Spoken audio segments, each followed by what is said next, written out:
I'm going to stare at the camera until I'm sure I'm live. Yeah, guess what? I streamed the hair flip. Well, we've got 313 people in here. I got my dirty ass Puma hat on. Not going to complain yet though, because I want to put things into perspective for everyone that is complaining right now. And believe me, we are going to complain during this stream. There's no doubt about that. But isn't it nice after the last 3 months, in fact, really the last 8 months, if you count the ridiculously long, stupid BS IndyCar offseason, that we are all here so that we can dump on a real race and talk about things that don't really affect our personal lives. Don't make them worse, really. We get to relax, we get to have fun, we get to shitpost an IndyCar race once again. That being said, wow, we've got a lot of stuff to talk about. A lot of ridiculous, crazy stuff that we need to talk about.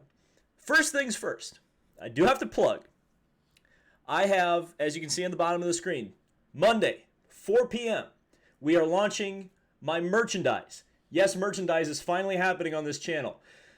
And I've got one of the shirts on right now, as you can see. Now, it's not the only shirt that we are going to be revealing on Monday at 4 p.m. But you're going to have to be there for that video.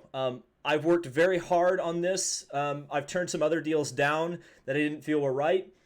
We've got the right deal now. And I cannot wait for you guys to see the shirts because they might have something to do with the thing I'm wearing on my head right now. They might have something to do with a cat that likes popcorn.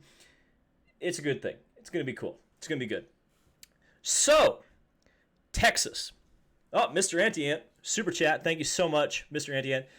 Why do you think Sato's team came unprepared DNS? So, I guess we'll address that right off the bat since we're just starting the stream and Sato didn't even really start the race.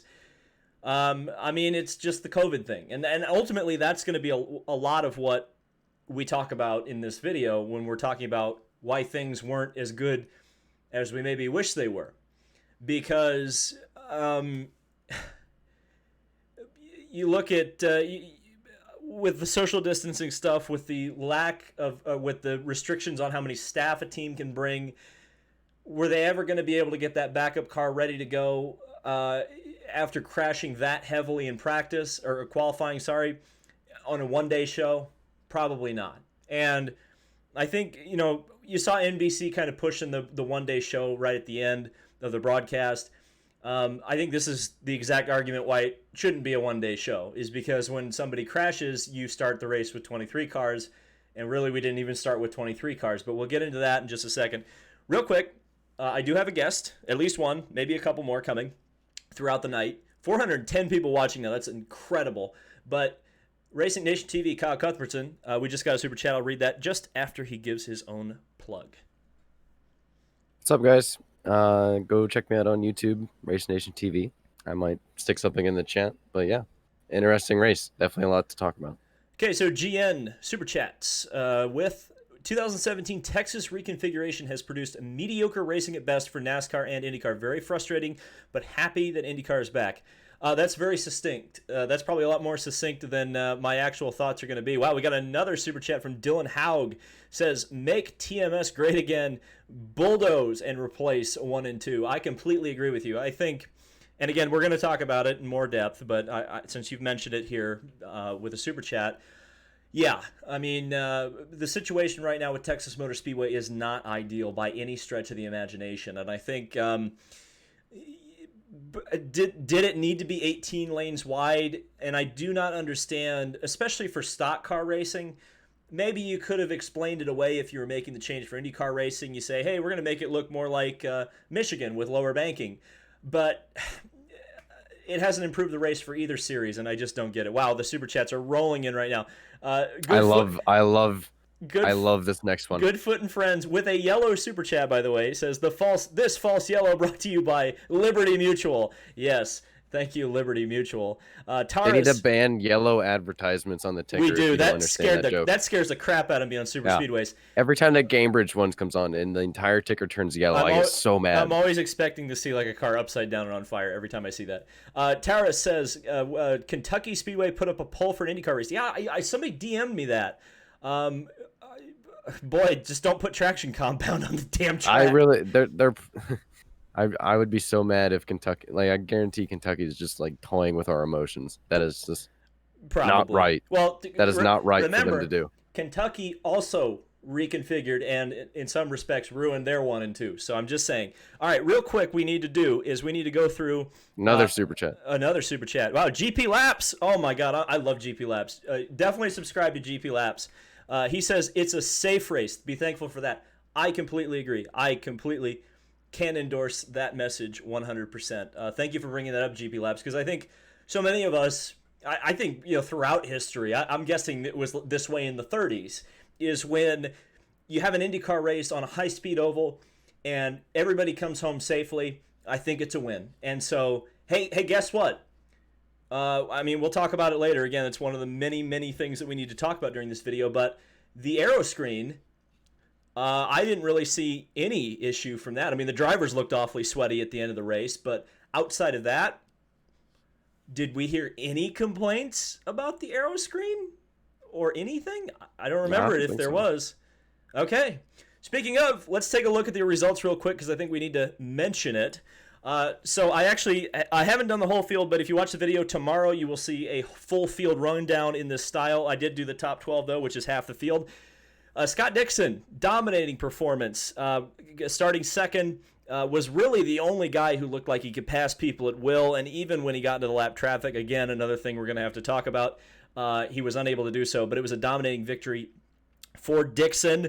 Simon Pagenaud finished in second place, continues to kind of be the oval master, or one of the oval masters of the series. Can you pull back on the mic? Do I need to pull back on the mic? What do I need? Oh, somebody, I don't know.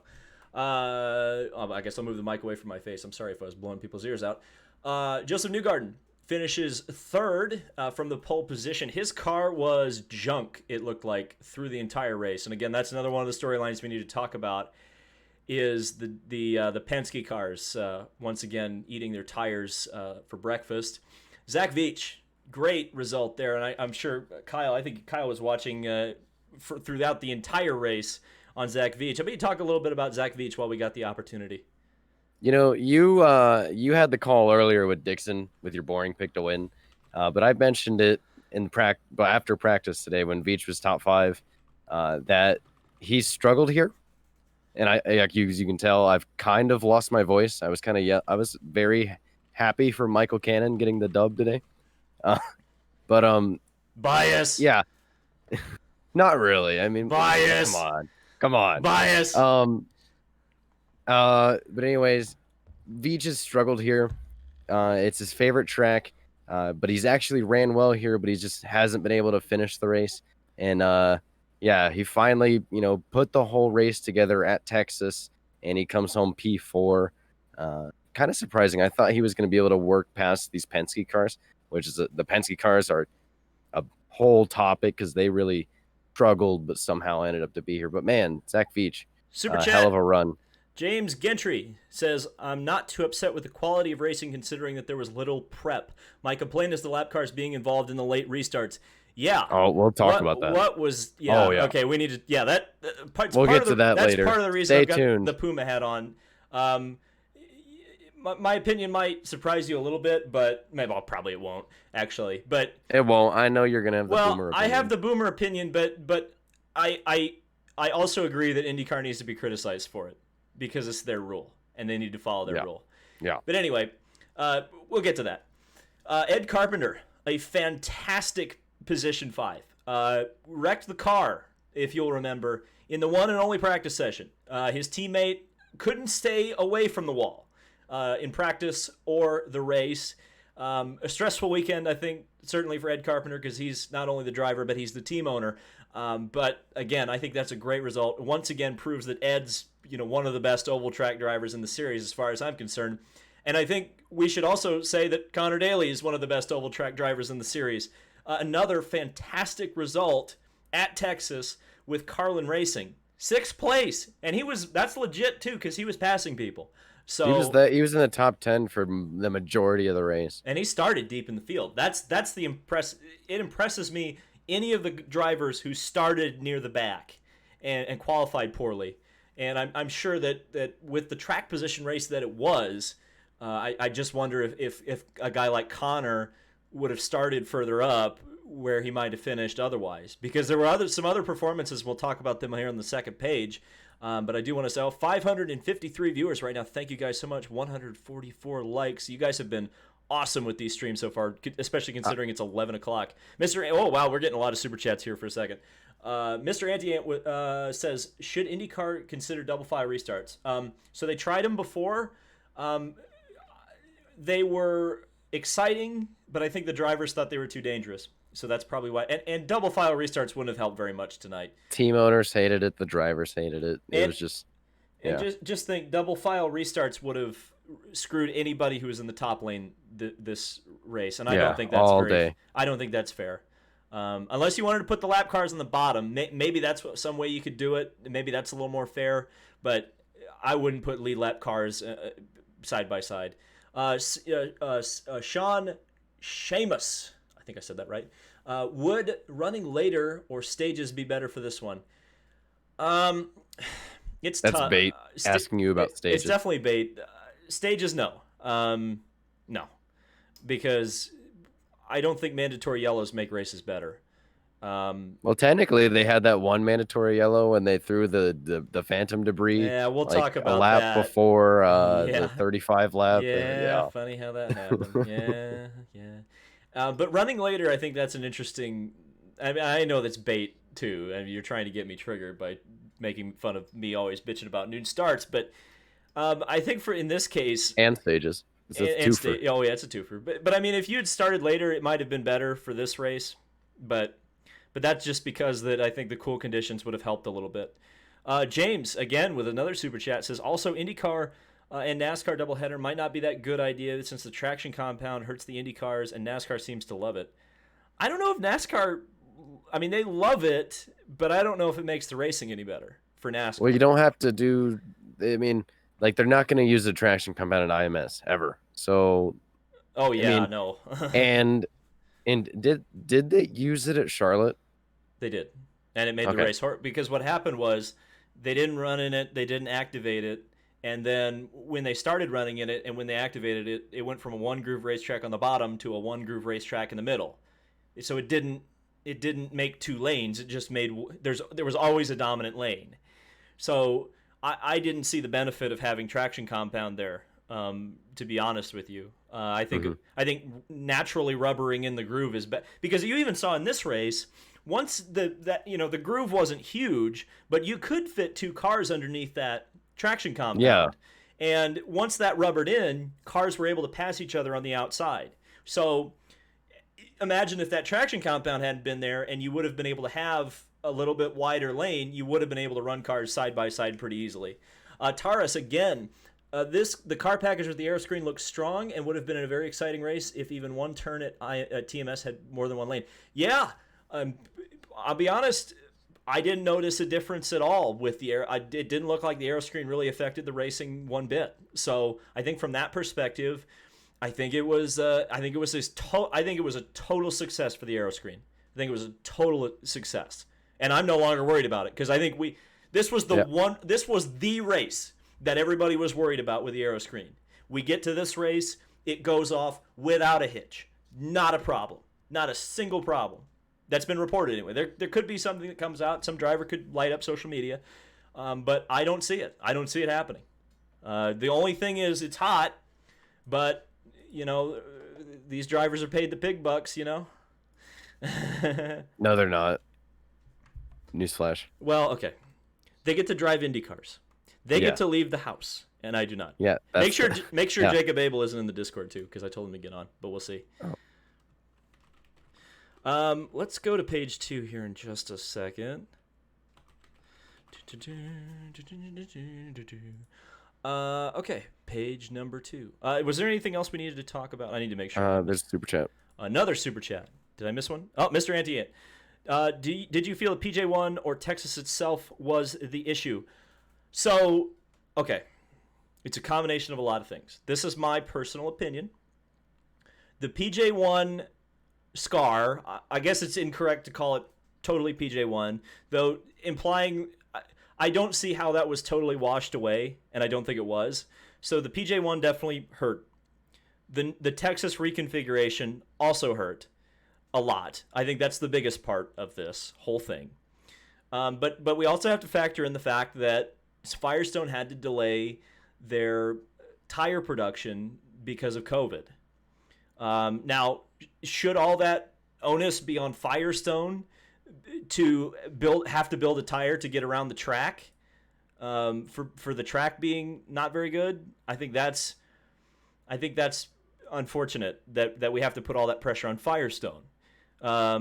Because by all accounts, the Firestone tires are just fine at pretty much any other track. Why do they have to gimmick up the tires for Texas just to make that race not suck? So I think the track is really the big problem. And the traction compound. The problem. Well, the traction compound is kind of proof that the track is the problem, right? Because they Well, tried to improve the other it. thing about the traction compound is I think the big problem this year particularly was the fact that there hasn't been a race at Texas since November. There wasn't a cup race this spring before this race to apply new traction compound. So this is traction compound that has been there since November. It's been attempted to wash away, so it was kind of just like the residue. It wasn't, only like a month old or less. So I think that was the main problem about the traction compound. Because the thing is, the IndyCars have ran on PJ1 at Texas before last year, and they've also ran on it at Pocono. So I don't think the PJ1 inherently hurts the IndyCars. That's when Firestone was able to build a tire specifically for it. They brought their Indy tires here, which worked just fine at Indianapolis. They could pass at Indy. So I don't know. Dylan has a super chat as well. Move Texas out of the summer. Cooler conditions equal better. Well, maybe we can make a tradition out of Texas being the season opener. Maybe Eddie Gossage would. That worked. That worked in 2016 when there was that. Yeah, it did. That's a good point. I mean, that was also part of because they impounded the cars and made them run the same high downforce that they were expecting for hot conditions. But you're right. When they ran it in the fall, and even the fall IRL races, I mean, remember those? That was a thing for a while, and oftentimes the fall Texas IRL race was better than the spring one, oftentimes. And it was run in the day because they could run it in the day because it was cool. Yeah. So let's finish up the top 12 here. This is kind of the second page that I'm kind of interested in because we've got a lot of interesting storylines here. Colton Herta, he was kind of the show last year, but of course he didn't finish the race. He ended up with not all four wheels on the car at the end. But he brought it home P7. And I think if you look at it from a championship perspective, we know his goals. We talked to him at the Rolex, which seems like an eon ago at this point. But he specifically said he wants to be in championship contention at the end of the season. And a seventh place at a track that he DNF'd last year, probably a good result. Big ups to Ryan Hunter-Reay. Wow. The man started, 2 or 3 laps behind the race? And I know he probably made them all up on the wave around rule. But where's Rossi? Where's Rahal? Where's Rahal? Yeah, so Ryan Hunter-Reay drove his ass off, I think is fair to say. And you got to wonder, because he was rolling off, 4th? Right? Didn't he roll off, in the top 4? I'm trying to think. Who? Hunter-Reay. He was supposed to. He was gridded 4th, wasn't he? I believe so, yeah. Yeah. So, I think the 3 guys that didn't start, were in the top 10. So he made up, let's just think about this for a second. He made up 3 laps and passed more than half the field. Yep. And nobody talked about it until the end of the race. Yeah. and that's insane. That's impressive. I mean, I think we really need to point that out. That is impressive from Ryan Hunter-Reay. So can I point some out that, just thinking, so Hunter-Reay, Rossi, and Rahal all had problems before the race. I I just can't get through my brain like what happened. And the only thing I could think of was this was an impound race, right? Yeah. After qualifying, they couldn't touch the cars. Mhm. I do you think that's a part of the problem? Well, Because if so, that's egregious. That is just I don't know. I don't know. That's the only reason I could think of that the cars would not start. They had well, to okay. they had to for Graham's car they had to like reset the ECU There entirely there's a and get it there's going. there's a common denominator, Yeah. the H on the car. So, and I Ooh, saw yeah, there is. and I saw some people speculating who are in the Chevy camp on Twitter that it was a Honda problem. I don't know if I don't. Again, I cannot confirm that, but all I can tell you is that there was a common denominator between those three cars. That is a good point. So, and But if you think about it, they were all at towards the end of the qualifying line, weren't they? kind of. Yeah, I don't know. I don't know if that had a super big part of it, I don't but know. I still the think the two fastest Andretti cars had that problem. Why is that? yeah. No matter what, I still think the impound rule certainly couldn't have helped, and it's still like I don't understand the reasoning. Well, the impound rule, I think, again, and I know people are gonna make their own opinions about this in the chat. Again, don't shoot the messenger. I think it's a COVID thing. They don't want the teams congregating for longer than they have to. So I think that's why they did it. Now, is that the best solution? Is minimizing? I mean, it's not like Sato's team didn't or wasn't was social distancing for that entire. Excuse me. Hope I didn't sneeze in the mic. I'm sorry if I did. Was it like Sato's team was social distancing? See, that's the thing I just don't understand. And especially because I think you pointed it out, is that you looked at a lot of the TV shots and people didn't have their masks on right and they were standing too close. And I'll flat out call out Chip Ganassi, dude. I think everyone noticed that. I don't understand. Yeah, but that's the thing is that if nobody cares, why are we even making an issue of it? That's the thing. That's the big problem I have.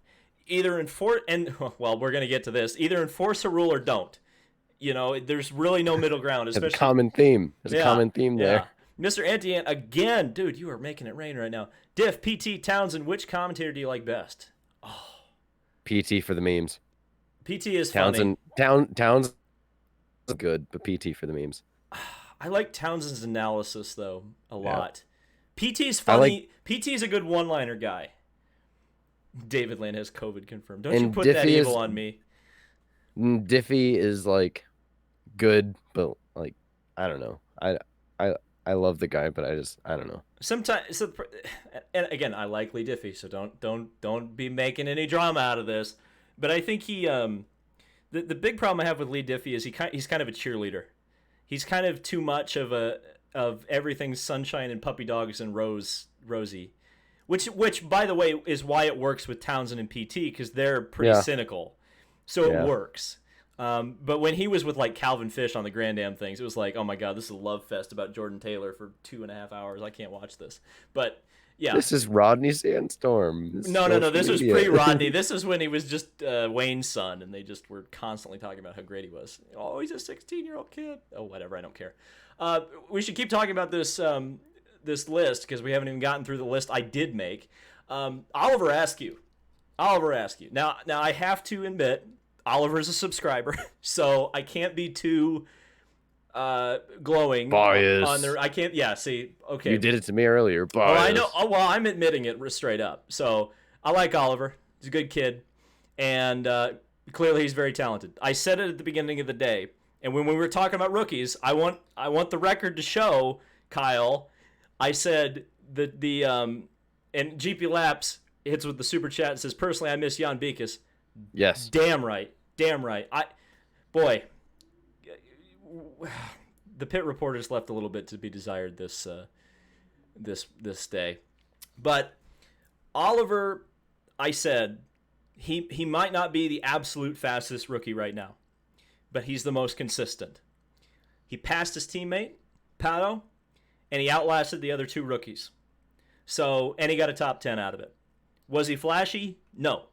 But the result is the result, and you can't take that away from the kid. So, for Quiet, but good race.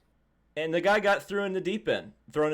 I mean, all the rookies did. And we'll talk about the rookies too, because I think there's a lot to talk about there, particularly that Pelot got completely screwed over.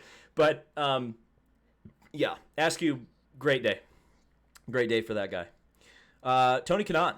Wow.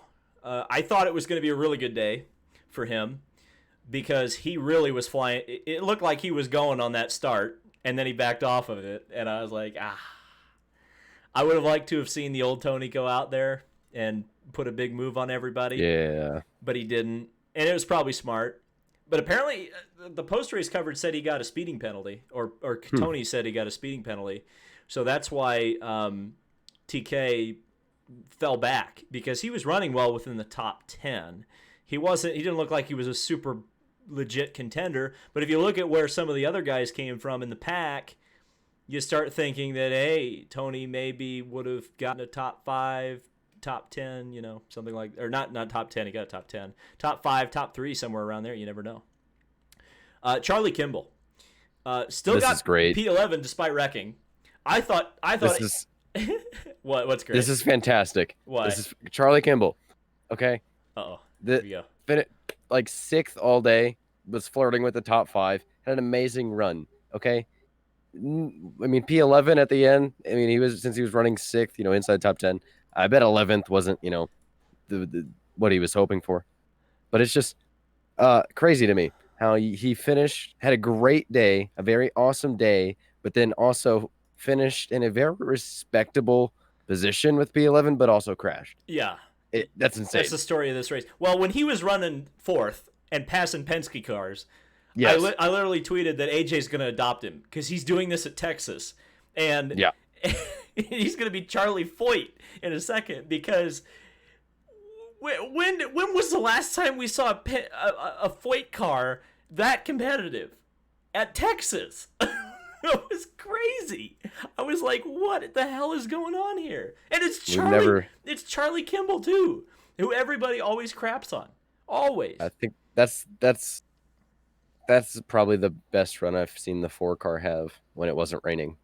Well, there was that run that Connor had at Gateway. I remember that. Ironically, when Kimball blocked him. Ooh, good. Ooh, callback. And then Pato O'Ward in 12th. He was doing a lot better than that. It's weird. He just kind of fell off. And he was a lap down too, so I don't know when he lost that lap. But there you go. So, let's get into the controversy. It's time to talk about it. I'll bring the face cam back. Oh, I won't bring the face cam back because the super chat. Damn camera turned off. Oh, do we have a super chat? James again. God almighty. I hope IndyCar doesn't keep everything in a one-day schedule or impound. I hate it when NASCAR.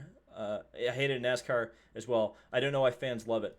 That was one thing I was gonna ask you. Like, what did you think of the one-day show? Because that's something that kind of went under the radar. It was a one-day show. And this is something that's been talked about doing for the for the ovals for a while. Just having their one. I don't like it. Under these circumstances, it is what it is. But from my perspective, I think you need a couple days on ovals. Call me a traditionalist, call me a boomer, whatever. I think because Ed even said it in his post-race interview about his teammate Rinus VeeKay, is that what he really wanted to do was sit Rinus down and have a conversation and explain to him what he could or could not do on the ovals. And I think because you didn't have that day to sit down with the engineers and be like, look, this is how it needs to go. You're doing X, Y, and Z wrong. I'm sure they didn't have that much time to debrief or look at the data, and he didn't have time to sleep on it. So from that perspective, I think for the rookies, this was really difficult, which again is kind of why I say that Askew did such a good job, because he just didn't put a wheel wrong all weekend. I think a 2-day show would be perfect. I think a 3-day show might be too long. Here's what I think. Do like a night race like Texas, how the schedule I would have done, if we could, add another day if we could. Hold on. Do Now they're telling me to turn my mic up. Will you guys make up your damn minds? I'll turn the mic up just a little bit. People are telling. I would run. People are now telling me to wash the Puma.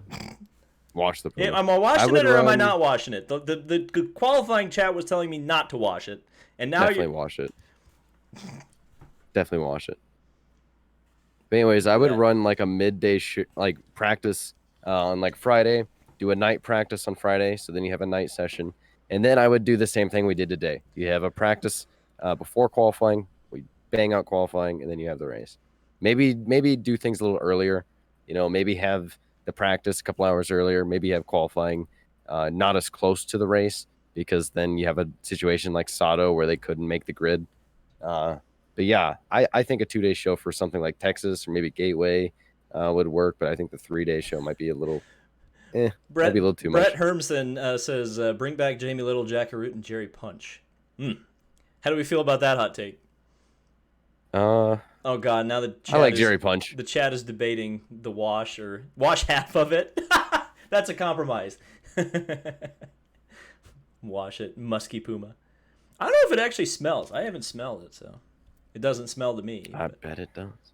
I'll stick it in your nose next time. And then James Gentry says more practice makes more competitive racing. I don't. Well, in IndyCar, I think it. Again, we're kind of you're beginning to think about NASCAR. Because for NASCAR, I don't think more practice. It's the same, but it's the same kind of thought process where the more practice you have, the more dialed in they'll be able to get, and the more chances for the bigger teams to get that extra advantage over the others. Jacob Abel is watching, so spam Justice for Jable in the chat. Hashtag Justice for Jable. Yeah, I personally don't. I'm not a fan of it. It's not that I'm not a fan of the 1-day shows, but I don't want to see them become the norm or the new normal if we want to go there. But again, I mean, here's the thing. Imagine if they'd done a 1-day show at Pocono. Imagine what a shit show that would have been. So I think 2-day show would work. Hang on. Because think about it, when you have 3, then you have 2 sessions. Real quick. Huskar Racing says, what did you think of Rossi salvaging a 15th? It would be impressive if his teammate that lost the same amount of laps hadn't finished in the top 10. Hey, Zach Veach was the best Andretti car tonight. Keep that in mind. We are living in a strange universe. For budget reasons, I wash one part each per year, 5 years. Nice one, Taurus. And now we're getting the Justice for Jables in the chat. Oh man, they're going hard. We need to make shirts. I need to get him a Race 92 deal. Be like, we need to make a Justice for Jable. David looks like Bradley Cooper. I wish. I'd have a little more success on Tinder if that were the case. But, no. Got another super chat. Did we? Oh my God. We got another super chat though. Oh, there it is. Great COVID race coverage. Please have more. Thanks. Will do. As long as they keep banning us from the damn track, I'll keep doing this. Sorry. I don't want to get into that rant.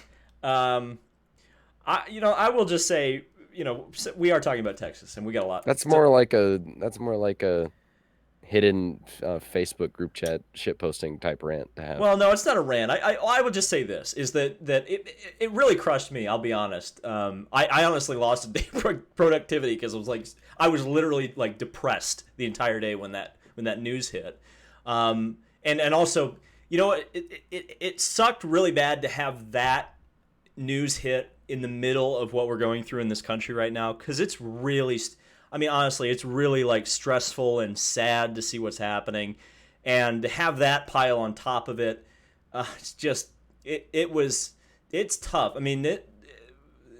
This is a tough time to be in America right now. It really is. Oh, we have Jacob Abel in here. There he is. I told you. I'm not getting into politics. Don't worry, Sean. I'm not getting into politics. I'm just saying it's tough because I think you guys all know the situation, and I will eventually comment on it if you guys think I'm avoiding it. It's just that my personal opinion, and again, this is part of my whole thing about not doing politics, is that I don't think it's super brave for all these brands who profit on social media, and let's be honest, I profit on social media, to you want to make sure that your statements are genuine rather than not genuine. So I don't want to be misinterpreted or anything. I'm not staying silent because I disagree with anything. Just so you guys know, because I think I saw some people on Twitter saying that about me, and I didn't particularly like it. It's just more of a making sure that I'm not profiting off of a very real issue in this country, a very real issue for many of my viewers, to be honest with you. Messier 11. Does Loudon have another shot in IndyCar? Well, I mean, No. anything's possible these days, isn't it? Hallface is telling We still have so much to talk about in this race. Yeah, we do. didn't even get to Okay. we didn't even get to 10 to go. Okay. Yeah, the phantom debris. Okay. Well, we need to talk about this because this is the big issue that I have, and it's the issue that I'm probably going to talk about once I've slipped on this tomorrow in the video. Is why is IndyCar not following their own rules? Okay. Look, I'm a purist. We're going straight to the end. Well, it's the controversy, right? We'll talk about the other stuff. Is this a new issue for IndyCar though? Is this new? Okay, but I need to lay this out because it's BS. Real quick, a super chat from Taylor. Was Rossi justified holding up Dixon being 2 laps down? I would say no, especially the way Rossi reacted when he was shown that same treatment. But the way the rules are written, and quite frankly, from the purity standpoint of the racing, he didn't have to let him around. But I would suspect that Scott Dixon, if he's ever in that position with Alexander Rossi behind him, probably isn't going to show him that same respect. So here's the thing. Speaking of respect, and by the way, I have the rule out of the rule book for whenever you want to. Okay, bring up why this is an issue. Okay, so correct me on anything that I say that is wrong. Okay, so from a pure racing standpoint, I grew up in the 90s. I'm sure, as you guys know. When I was growing up, the lap cars were never moved out of the way. In fact, lap cars stayed behind the pace car even if the leader came into the pits. So oftentimes on a restart, you would see the leader 10 or 15 cars back on the restart. So, and in a lot of ways, keeping that purity, that order, the running order, the true running order on the track intact, that's pure racing. What happened tonight was pure in the standpoint of Scott Dixon lapped those cars and gained that advantage on Simon Pagenaud. So the result we saw tonight was incredibly legitimate. But IndyCar's rules do not take that into account. They are trying, they changed these rules a couple years back to generate entertainment. So with, I think it's, 20 laps to go on an oval? Is that what the rule says? Yes. Okay. Well, on short ovals for super speedway and road and street courses, excluding, for some reason, COTA and Road America, 15 laps or less was remaining to be. Well, so COTA and Road 15 America are the longest tracks in the series. Either way, we were within 15 laps. So we were within the last 15 laps of the race. One thing to note here, I've seen this twice. It was just in the chat, and someone pointed out on Twitter that apparently after Iowa in 2018, they can void that rule. They said that they can void that rule to finish the race under green. Okay, I don't remember that, but it was pointed out to me twice. It's been pointed out twice now, so it's worth bringing up. Okay. But that's also frustrating. Well, hearing that is also frustrating to me. Yeah, but my problem is that you're on NBC. You're not on NBC Sports Network. You know people are going to bitch about it. You know all the NASCAR fans are tuned in.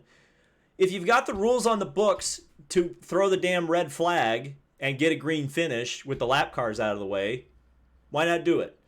Now, I'm just saying, like, coming to 1 to green, you could have let those lap cars by. Well, that's the other thing. You could have just waved them around. Yeah, it wouldn't have made the race ended at yellow. I don't understand how people think it would. All you literally had to do was with 1 to green, let the other guys go by. Texas isn't a humongous track. You can let them by. We almost have 700 people watching, by the way, which is awesome. Thank you guys. Like this if you're enjoying this. But Yeah, that sucks. I mean, if you're going to do entertainment rules, enforce them.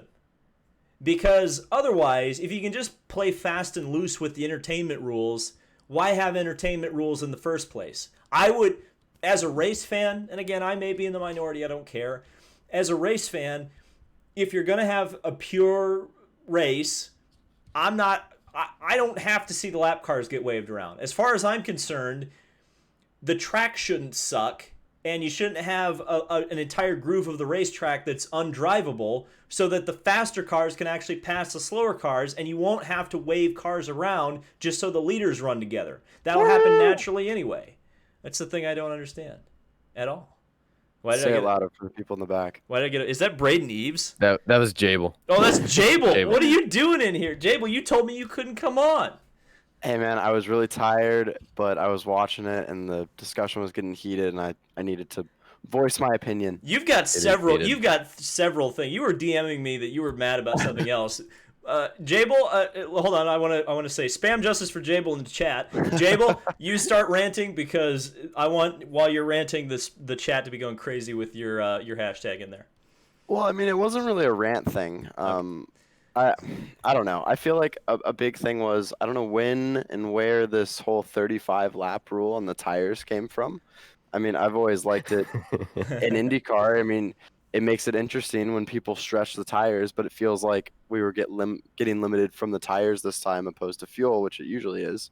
Yeah. And then the whole groove thing was just some BS. I'm gonna be honest. Yeah, no kidding. So, But yeah, so I can racing's back. So I can explain that a little bit to you if you weren't aware.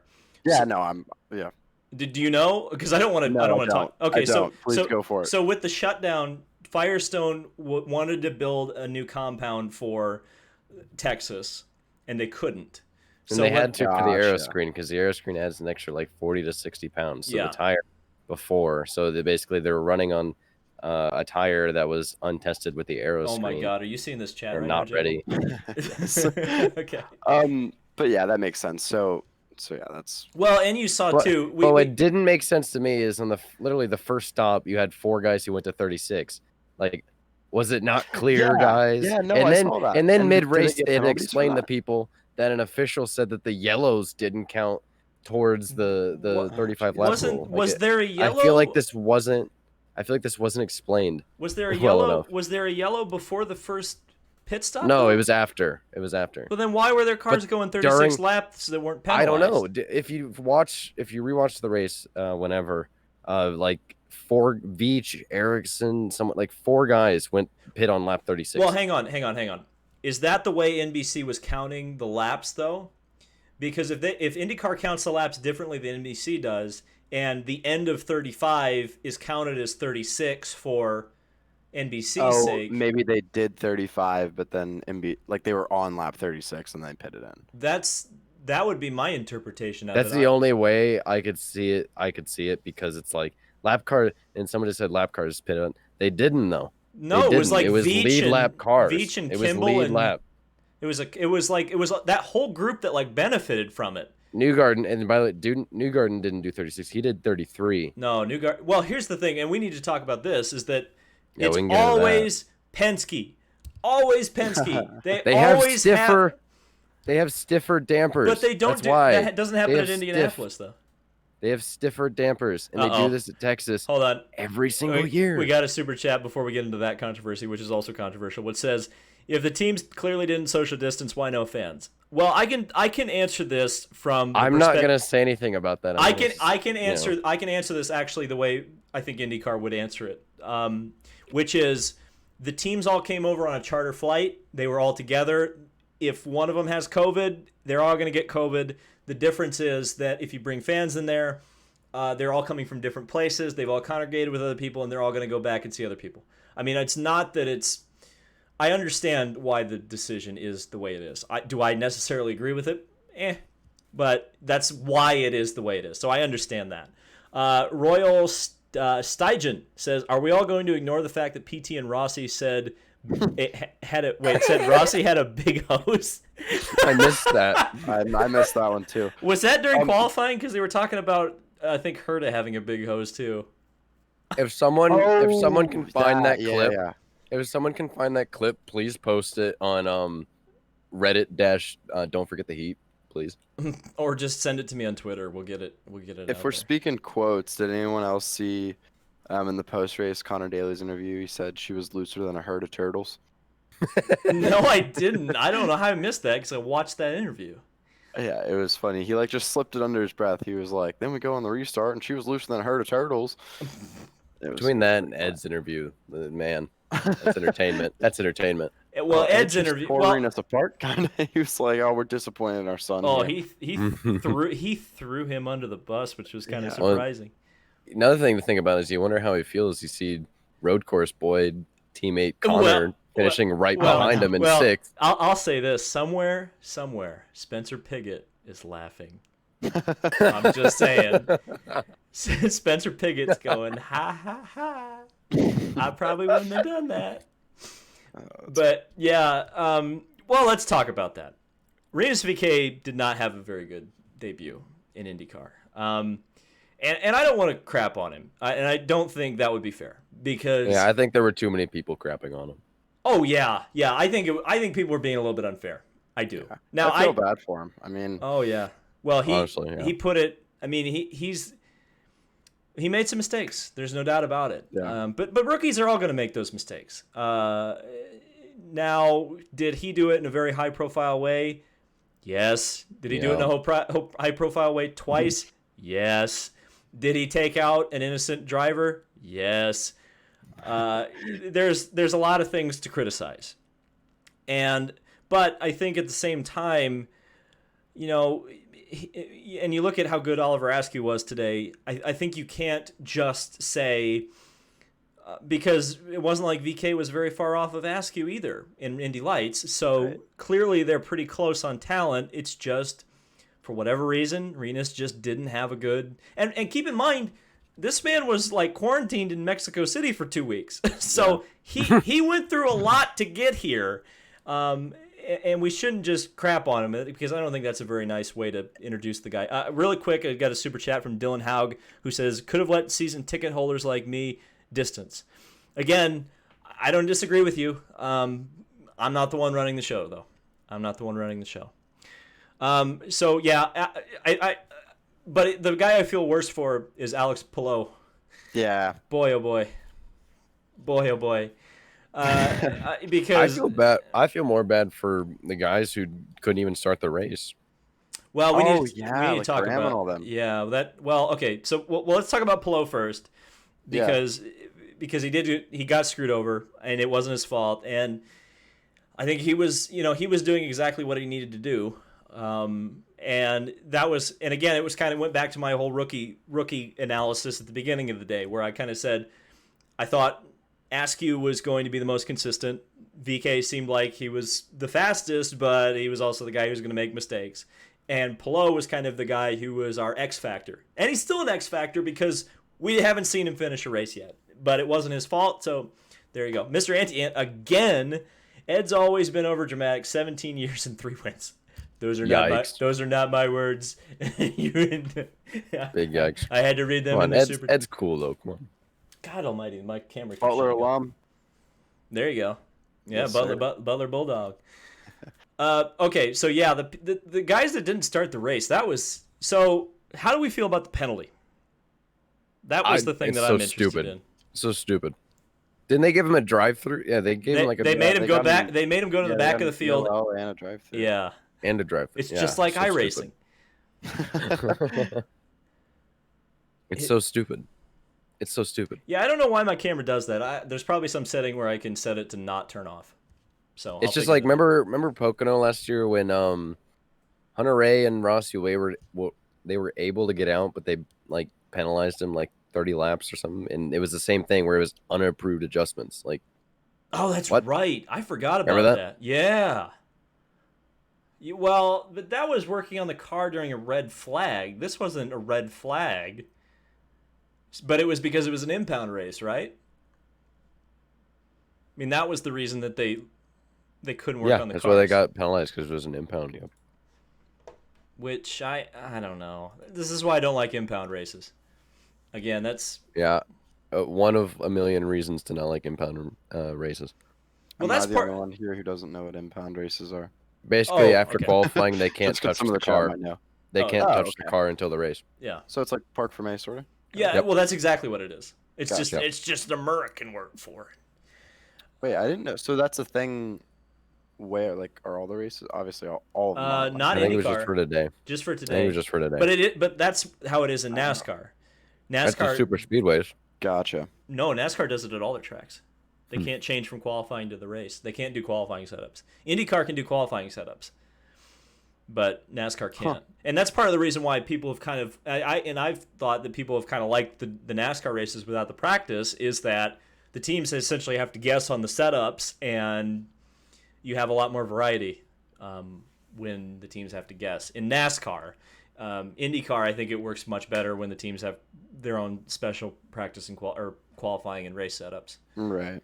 But again, it's totally, and that's part of the reason with the traction. Have you, Jable? Have you ever raced on a track with traction compound like we saw tonight? No. Okay. It was, or not that I know of. I mean, I feel like I would have remembered. It was just, yeah. That's one thing that just really bothered me. I don't know. Yeah. Well, I think, man, Texas used to be such a good track. Texas really. Yeah, I mean, wasn't last year was a great, like, it was almost a pack race, wasn't it? They could pass. It wasn't really a pack race, though. That was the thing. It was. Yeah, but it was a really good race. That's what. Yeah. People like Big Daddy, Big Chungus, Colton Herta were able to make fantastic moves. Oh yeah. That made everything great. Schuyler. This year we didn't get that. Schuler Schultz, I think that's how you say it. I know that right now, chances are it'll never happen, but IndyCar needs to go back to Michigan. It was one of the original Triple Crown races. Completely agree. And you know what? IndyCar at Michigan, I guarantee you there'd be a second groove at that track. And they wouldn't need that traction compound.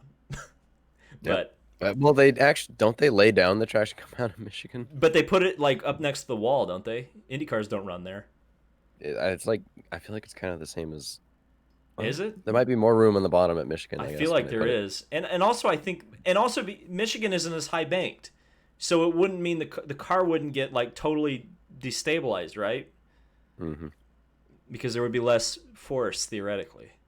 So is the reason for that to make less grip, or is it to make more grip, and it just wasn't compatible? More for stock cars. Well, so basically, how the story goes. They washed it off. That's the problem, right? Oh. And all it did was that too.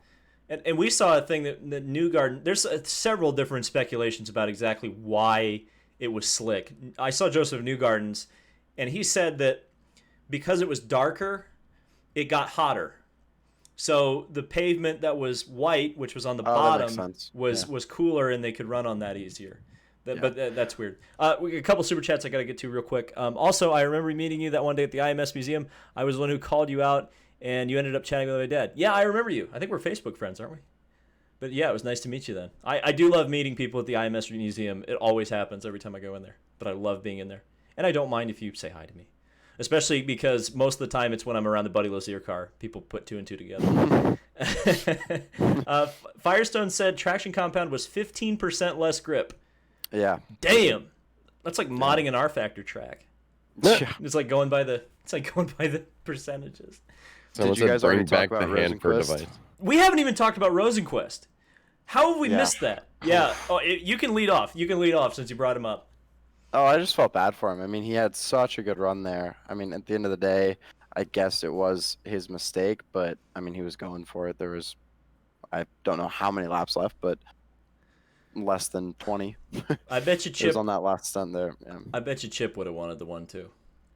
Oh, That's the problem, is that Chip's not AJ Foyt. Chip's not win the damn thing or bring home the steering wheel. Chip's like, I want points. Give me points. By the way, what happened to Marcus Ericsson? He was in the top 10 like the entire race. He just was gone. Was that what happened? I think he ran out of fuel. How do you run out of fuel? Hold on a second. There wasn't oil on the side, like spewing out of the side, so I don't think he blew up. So I would think it'd be. How do you run out of fuel in a race with a tire stint limit? No idea. D-Man 04151 high pitched. There you go. It better have been worth your $5. Where were we talking about? Rosenquist.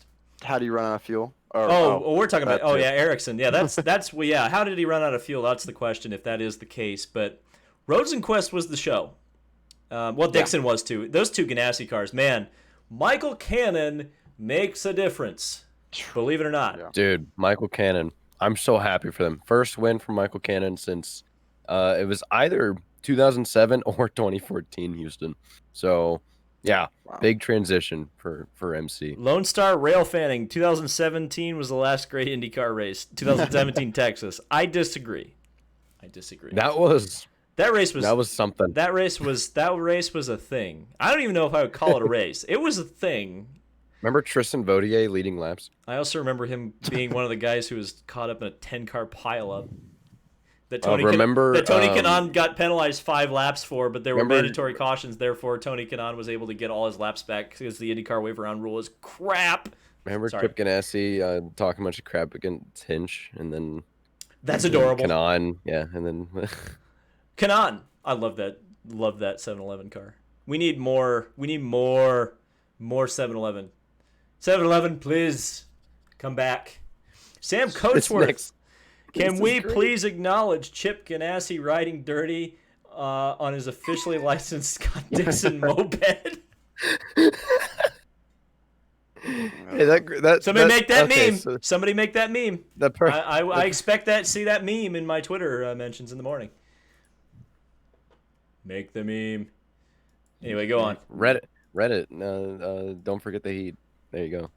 Blue flags for Felix.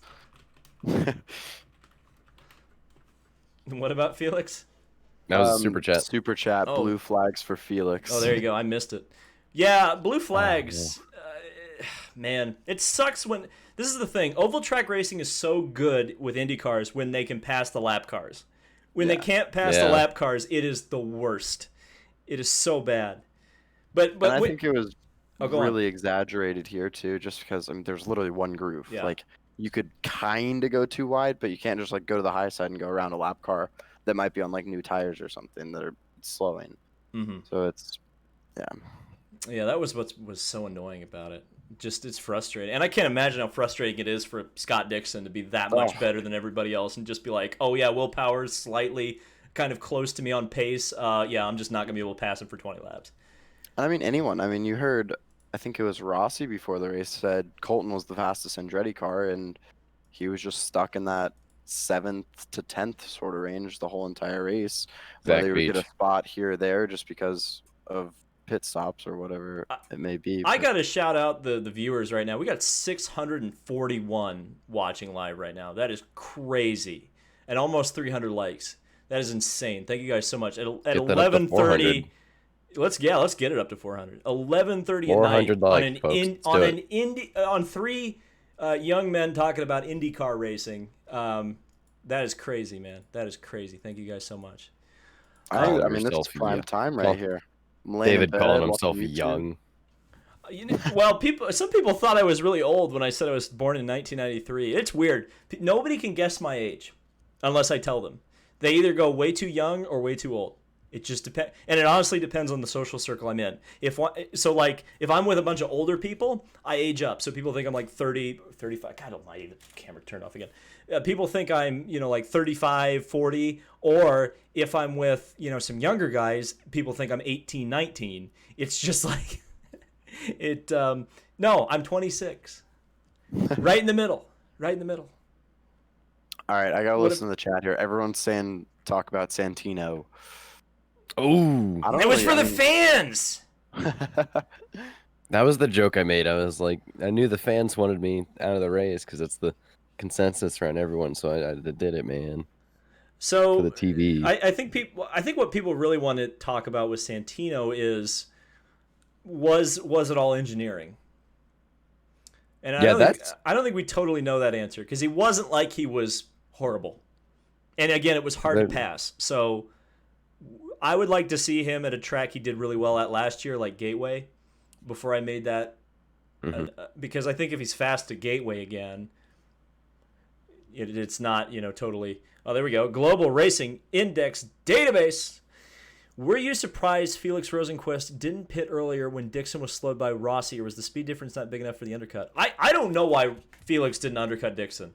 That had to have been team orders, because I don't know why you wouldn't, unless you were worried about that yellow, which Felix caused himself anyway.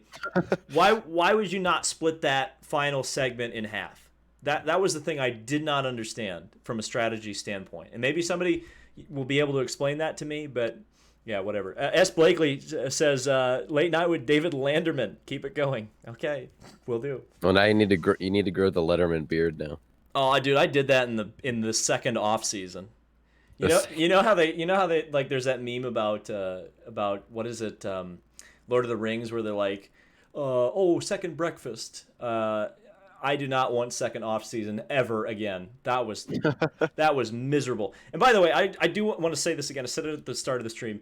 Isn't it nice, with all the horrible things happening in the world right now, all this pain and suffering and a lot of anguish, across so many different and very complex things, isn't it nice to talk about racing again? Isn't it nice? Oh, it's so nice. Get a shutter remote for the DSLR and it will stop cutting the stream. I use Insignia NS Dirt 100 from Best Buy. I wish I could go in Best Buy right now. I live in a state where I still can't get a haircut and go in Best Buy. Hopefully, eventually, I'll be able to do that. But right now, I cannot do that. David Lamb I keep podcast. forgetting you don't live in Indy. I wish I did. I grew up there. I feel like you should. Well, I'll put it this way. This lockdown has made me Zillow a lot more than I have been in the last. So it will be happening eventually. Probably sooner rather than later, especially if we keep having races pushed back where I'm not able to get to the racetrack. It's a little bit easier when I'm working from home for all this time. It's a little more difficult when I'm traveling to the races. But Hinchcliffe caused the wreck, not Felix. So yeah, we got a hot take here. So okay. I love hot takes. I think it was a total racing deal. I think the track caused the wreck because ultimately you had Marco. I think Felix would have saved it. Oh yeah. Well, Marco got a huge run, and he needed to pass Hinchcliffe for position, which he did. The problem was he took the air off of Hinchcliffe. Hinchcliffe pushed up, and then Rosenqvist got in the traction crap, and he was gone at that point. So it was a racing deal, and you saw Felix talk about it. He didn't blame anybody, and he shouldn't have. And I don't think anybody was to blame in that wreck. GN asks, thoughts on AJ Allmendinger winning at Hotlanta? I love it. I'm glad AJ finally broke through and got his oval track win, which I don't even think he got in Champ Car. So the best clip ever was when he got out of the car. He screamed, "I finally won on an oval." Heck yeah. H-Man says he pushed Felix into the marbles. So as I just explained, what happened was Marco took the air away from Hinch because Marco didn't want to be in the crap, in the traction crap. So from that perspective, like, again, just on a complete, if you were going to assign fault, it's probably Marco's fault. But I don't think it's Marco's fault. So what's Hinch supposed to do? I mean, I don't know what Hinch is supposed to do. Is he supposed to give in? If he's supposed to get on the brakes and slow up, 10 miles per hour to let everyone by. He might as well come into the garage at that point and end his race because you know what? That's not racing. Of the driver, and even if he did slow, it would have been. I mean, Felix would have been running to the back of him. Well, of the drivers that were involved in that, I think Hinch has the least blame. Yeah. So Venom 129. I feel like Felix would have saved it, but I think the traction compound on top, like with the marble, I think it just doubled the marbles. Oh yeah, 100%. Yeah, there was no way. Venom 129 asks, "I'm an F1 guy. How many drivers have a realistic shot of winning a race or championship?" Probably half the field. Half the field. Yeah. I would say so. We had 24 cars, so 12 of them. How many? 12 of them. I would say 12 of that. 12. At least 12 can win a race on any given weekend, and I would probably say about 8 can win the championship. Well, put them. How many different winners were there last year? There you go. There was probably about 8 or 9, maybe even like 10. a rookie. A rookie, Colton Herta won 2 races. Yeah. Yeah. Colton's pretty special though. I mean, that was kind of an unlikely deal, especially for a true rookie like Herta, not like a Nigel Mansell. Won 2 races, and did he even finish in the top 10 in points? No, because he crashed too much. See, yeah, that's how unpredictable this series is. Yeah. Yeah, that's what I love about it so much. I mean, I think that's why we all like it. Is it's such a And, variety, and that's one reason I wish. I'm just still so sad we didn't start the season at St. Pete because Damn right. at damn right. at Texas you're not going to see as many things like the Robert Wickens deal, where a rookie and a not the best team on the grid, but still a competitive team goes out there and qualifies on pole and should have won the race. Like you're not going to really see that at Texas You're on an never gonna oval, see that really. anywhere else. Yeah. But like St. Pete on a street course, all these rookies that come out of like F1 and Super Formula and things like that have such a good chance because they can just show kind of I mean it's their ballpark. Put it this way, though, it's the season finale. So Yeah, that's going to be even yeah, it's going to be cool too. I think it's going to be. I think St. Pete is going to be better this year than it has been in the years past because everybody's going to be steaming along. Everybody's going to have their rhythm, and I Yeah. think that's part of the reason why you see so many rookies come in and kind of do well at St. Pete is that some of the veterans have some rust, but everybody's going to be on their A game for St. Pete, and it's going to be wild. I will say It's gonna this, be man. insane. St. Pete was. What a beautiful city that is. What a beautiful city. Yeah, it's a great place. It was so Yeah. that was so and I almost need to write like a blog post or something about that whole weekend because it was insane. It was such a contrast. And it's so weird to think about so many of the things that I was having thoughts about during that whole deal. Like kind of like thinking what are going to be the societal ramifications of all this and kind of seeing some of that stuff playing out is just insane to me. And, That's why I put a video up on my channel explaining all of it while it was fresh in my mind, so I Yeah. could go back Yeah. and look at it in a couple of years. no kidding. That was really my full reason for uploading that. G-Ja Wattman says, why was Felix crash the move of the race replay? That's a good point. Actually, It that's was. I would have picked Dixon passing Newgarden on the outside personally. But again, unfortunately, TV partners generally go, "Oh, Rex, we like Rex." I mean, Wins? it was exciting. It was probably the most exciting moment of the race, but it's a crash. So how can it be the move of the race? Yeah. So here's a thought. Even though it's a shorter season, when's the last time Dixon won this early on in the campaign? Ooh, that's a good point. And this is the first time in how long he's changed engineers. He doesn't have I don't quite remember the name of his old engineer, and Kate Gunlatch is gone, who Chris is the Simmons. assistant engineer. Chris Yeah, he doesn't have Simmons. Chris Simmons or Kate Gunlatch. Some of the guys that were initially on his team for years moved over to the Marcus Ericsson squad. So he's in a totally different environment than he's used to. And that team that he's been with, they call themselves the Wolf Pack. They like have been together. They're almost like family. And that change up, I thought coming into the season was a huge risk. Oh God, people are But sending me the memes of the big hose and the chip Oh, yeah. riding dirty. I've retweeted both those things. Okay, go on. But changing engineering for Dixon, I thought was a big risk. But obviously, it's paying off after night, like in a big way. And yeah, he's got to think. When's the last time Dixon's won this early in the campaign? I think the field should be scared. Yeah.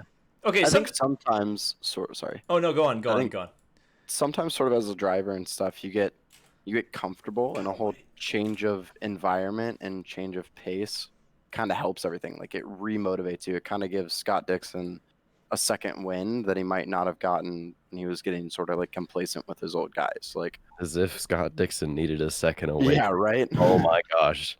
Oh, I yeah. would be scared if I was facing Scott Dixon. He's about to go sicko mode this season. guys.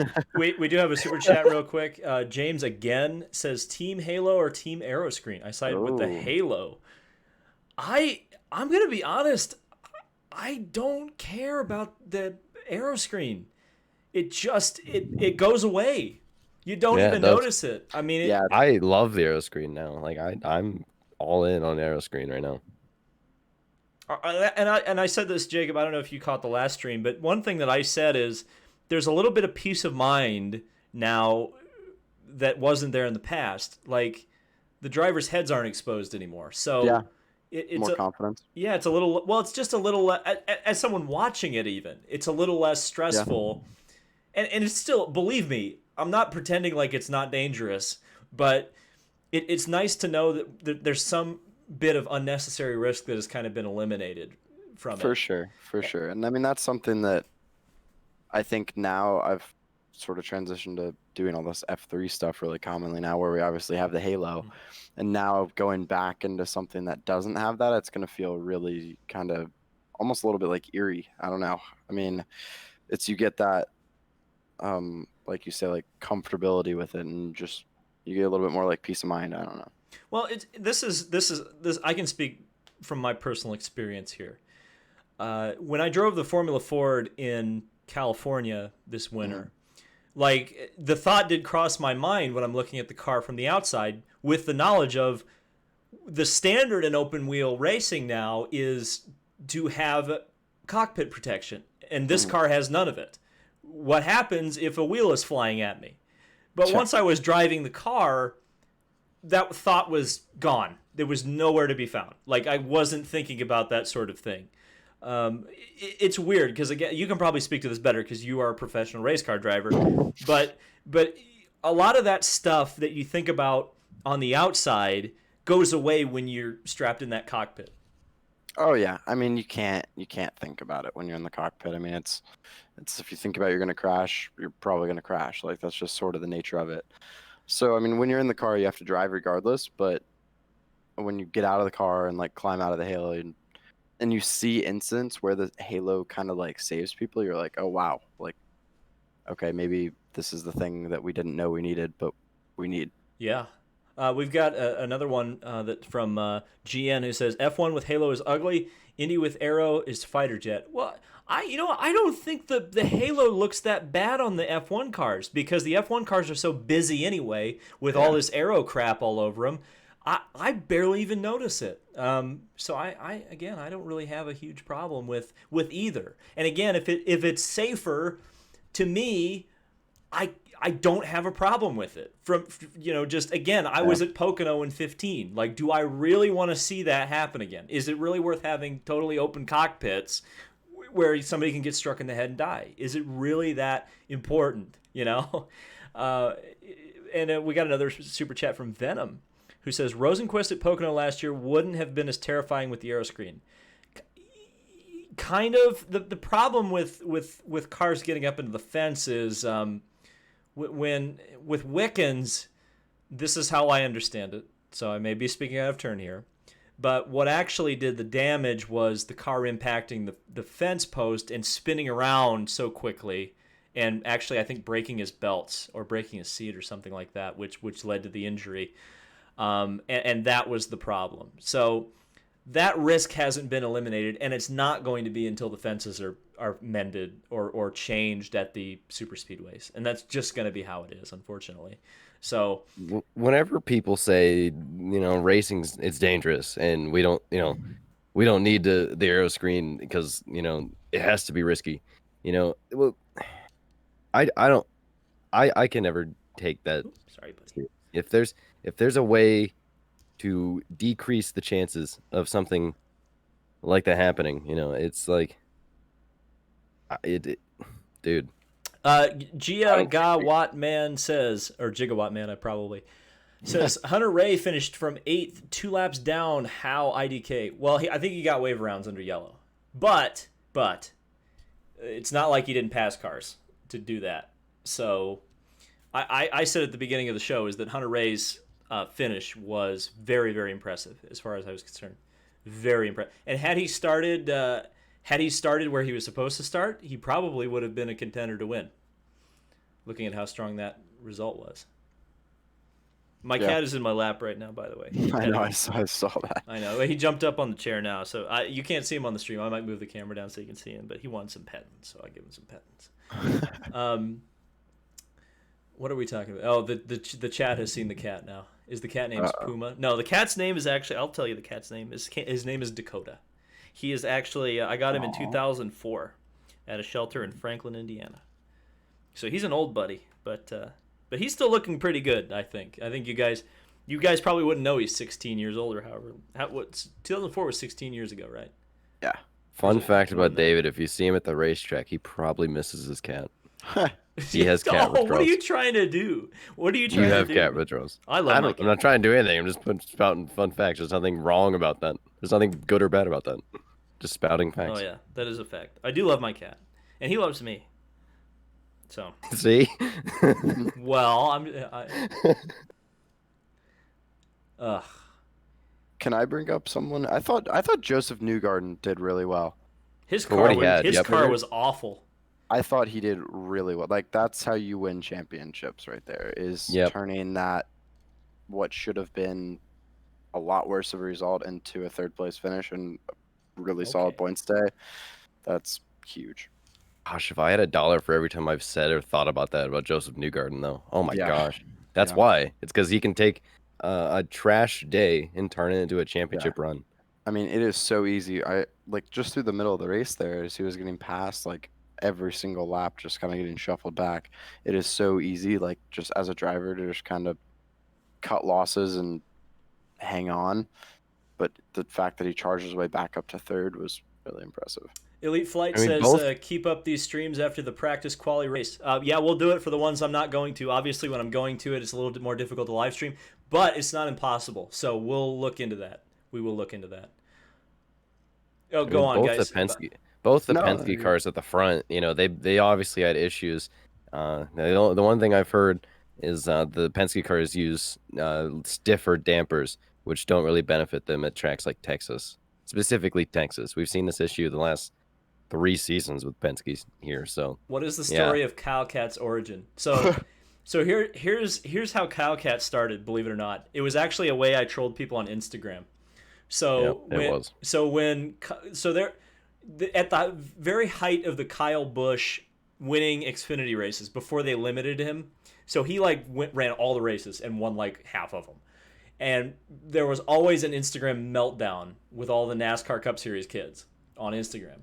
And so every Cup time Series kids, yes. every time Kyle won, I posted Cal Cat because all the NASCAR commentators have a southern accent, so they say Kyle Cal. So it's like Kyle Larson and Cal Busch. And it's like Cal Busch wins. I'm like, well, he's Cal Cat. And I'll post Somehow him. we found a stock photo of that. Well, I had cat seen with that the stock popcorn. photo before, and Everyone has. yeah. And I was like, I'm gonna make this cat because I always enjoyed just watching the meltdown. And I'm like, he's gonna be Kyle Cat. He's gonna be my avatar for watching this meltdown. And eventually, he became my symbol for anytime there was drama, which I thought was funny. And then when I started using him in videos, he was a parody. He's essentially he's like a self-insert of me, kind of. He's like a super turbocharged boomer version of me, where I kind of look at some of the new fans who are just coming in who don't know anything about the history, and they think, they don't know anything about like post 2014 or pre 2014 or even like pre 2006, and it's like. It's just kind of funny to have Kyle Cat troll Bandwagon Kid because Bandwagon Kid doesn't know anything, and Kyle Cat knows everything. But Kyle Cat's a smart ass know-it-all, and that's why people like It's him. been so long since I've been in a video, though, David. I watched the Bandwagoners Guide yesterday, just waiting for that. I'll tell you why I specifically didn't put it in for 2 reasons. Number one, I was a bit lazy making the video because I was kind of depressed about the Indy thing falling apart, but also because I felt like it would be a little bit tone deaf to do a bit beforehand.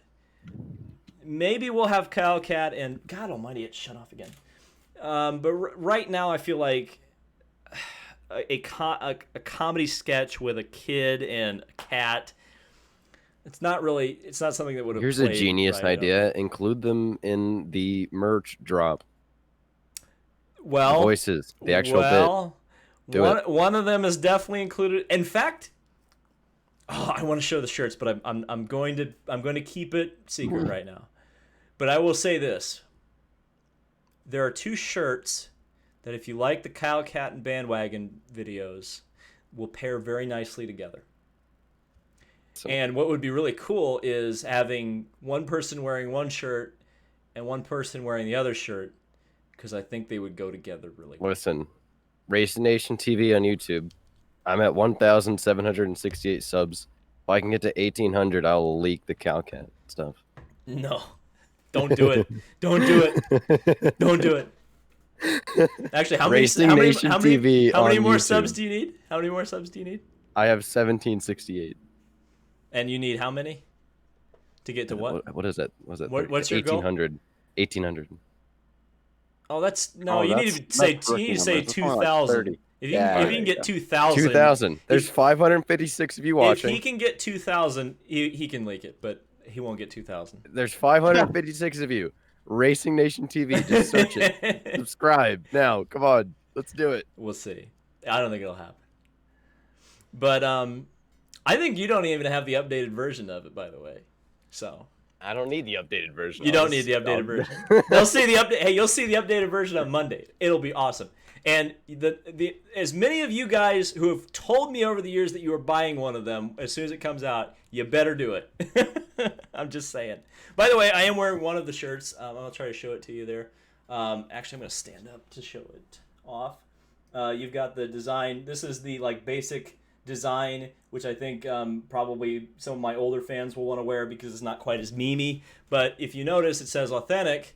And the authentic, of course, is a reference to the old NASCAR Authentics reviews.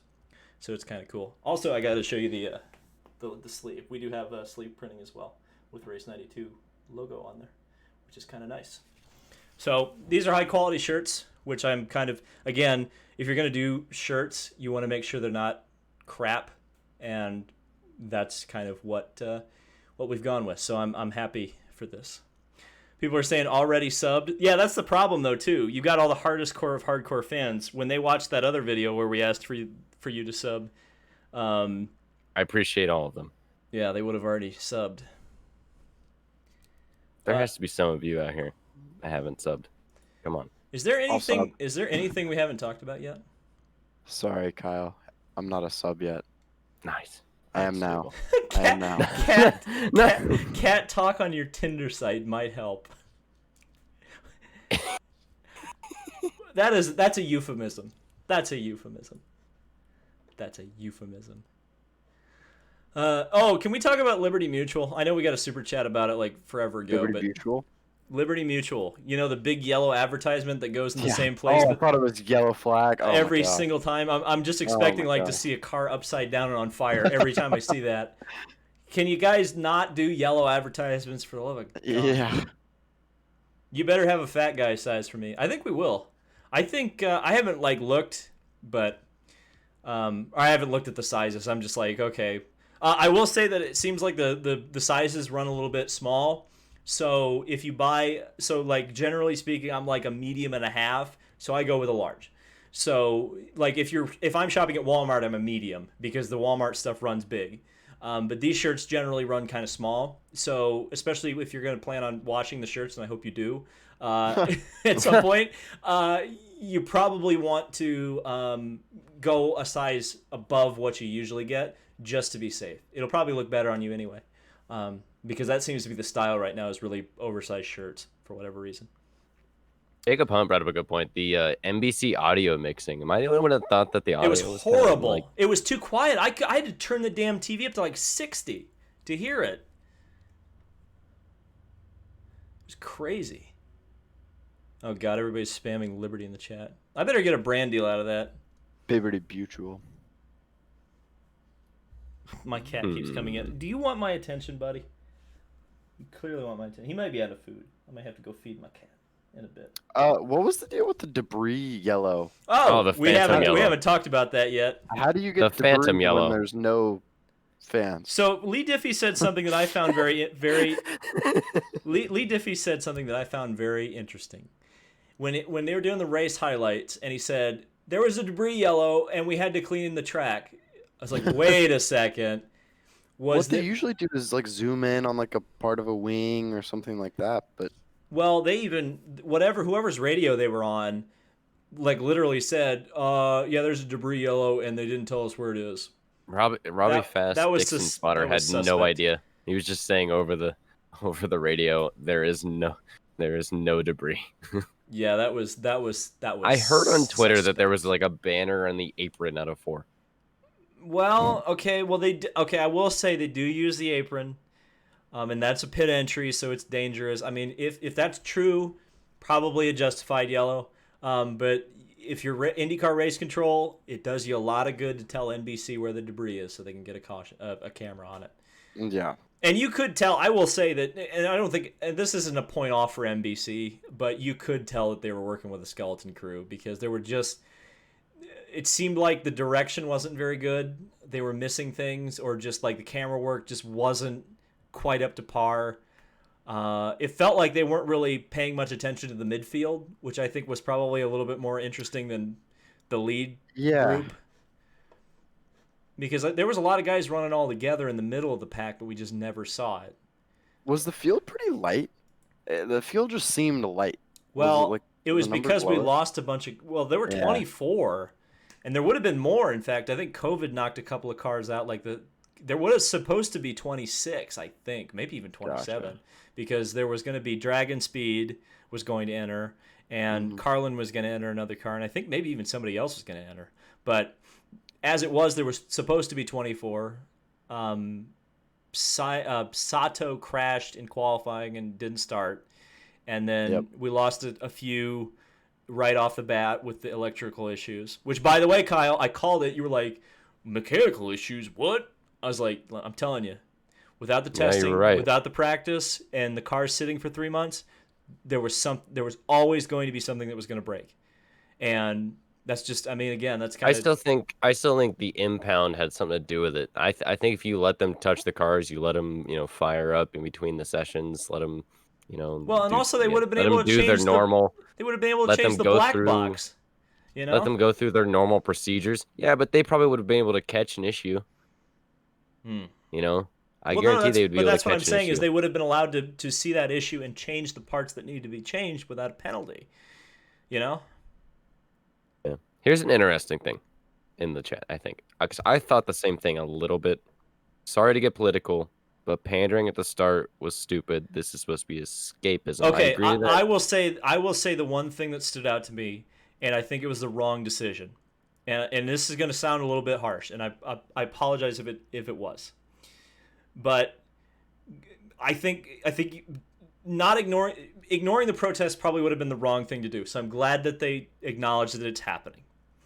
What you don't do is cut to, and it was so weird, and I apologize if I saw this and no one else did, but immediately after the protests, they cut to a African American crew member, and I thought, ooh, it was a little weird. It was a little weird. I understand I don't think it had bad intentions by any stretch of the imaginations, but it felt, I guess tone deaf is the word. It felt a little weird. And that was the thing that kind of stood out to me as kind of like, ooh, I probably wouldn't have done that. Yeah. And you can tell they jumped off of it really quick. Well, yeah, but that's the thing that surprised me, that it got to that point in the first place, though. Like, who was sitting there going, "Oh, this is a great idea," and they go, "Oh no, it's not a great idea." I mean, it's not a big deal. It's not a big deal, but it was something that stood out to me. That was kind of not exactly right. Yeah, that was just one thing I was kind of thinking in the beginning. Was like, this is a escape. It would be the wrong decision to not. Bring it up, but at the same time, I feel like there should have been more into the pre-race. Besides that, I feel like the entire pre-race was solely focused on why we've been gone and what's happening now. And I feel like a little bit more pre-race and a little bit more. Well, the pre-race was short anyway. Yeah. Oh, okay. So Christian 29D is asking where the driver's start your engine video was. So. That was on Twitter. Yeah, it was weird. So my impression was, it was posted on social media, but my impression was that it was going to be used on the broadcast, and they hyped it up like it was. Well, I think it was. I think that was the idea, and then what happened was, and rightly so, the CEO of the title sponsor of the race wanted to give the command, and I can't fault them for going with him, because he paid for the sponsorship of the race. So for me, I wouldn't get too mad about it. Again, I've got what 534 people watching me talk about IndyCar for 2 hours. Am I really going to be concerned that I didn't get on NBC for 5 seconds? Yeah. Like, it's not a big deal. I'm not too worried about it. And yeah, again, is it kind of suck that it didn't go out on the broadcast? Sure, but at the end of the day, there are bigger problems in the world. And it's not like it didn't get shown somewhere on the NBC deal. And there were several of my friends. I saw Matt Skipper. I saw Brian LaFleur Jr. Who else? Me and Darian got left out. Because you guys did it too late. That's why. You guys waited too long. You gotta know how TV operates, Kyle. You gotta go faster than that. It takes them a while to approve all that stuff. They have to go through like 5 or 6 different layers of things. But you still did it. You still helped promote the cause. I was gonna do it in Wisconsin when I was in Road America, but then Skippers was better than happened. David. Yeah, of course Skippers was better than mine. Skippers was fantastic. I did it very. Actually, Skipper's face is the cover photo on Instagram for NBC. And it should be. Skipper did a great job. Mine was traditional. Mine was. I didn't think Tony he'd make Holman. it because he said gentlemen instead of drivers. I was like, I took the boomer approach. I asked. That's no. not politically correct. He's not gonna make it. I asked specifically one of my contacts at NBC if that would be okay, and it was okay. So, I did it, and I was still gonna do it, gentlemen, anyway. Because honestly, here's the thing: I get that drivers start your engine is politically correct, but it's incorrect from the standpoint of the people starting the engines are not the drivers, so it doesn't make any sense to say. If you're going to make it non-gender specific, you've got to have a better way to do it, and I don't know what that is. Andy Dixon says, "Do you think there will be fans for the Indy 500?" Oh, you had to harsh my mellow. Okay, real talk. We're gonna get real here for a second. I think that. You don't want to say it, but I think you've got to expect that best case scenario right now it's reduced capacity. From what I understand, I think this is specifically in the media, so I'm not revealing anything that's not known information. But my understanding of what the Brickyard weekend was supposed to be was no fans in the infield. 25%. Which that goes for all races, by the way. No fans in the infield for most of the races that are coming back. What you'll find out, if this is new info for you, what you'll find out, races that fans are coming back to, for a while, it's not expected for fans to be in the infield. So yeah. So, but this was my understanding is it would have been 25% capacity in the grandstands, and then obviously the social distancing stuff and the mandatory face masks. And I think if that had happened in July, I would have been able to think, okay, well, maybe you can do 50, 75, even maybe full capacity for the Indy 500. Now, looking at August, it is now, it's 2 months away from where we are right now. And it'll be 1 month away from the July race at Indianapolis. Unless there is significant reopening precedent set in Indiana, it's going to be, and I don't know how the hell they're going to do that either. How the hell are they going to decide who gets the tickets and who doesn't get tickets? Yeah, and they're already touting everywhere that they want 100% capacity.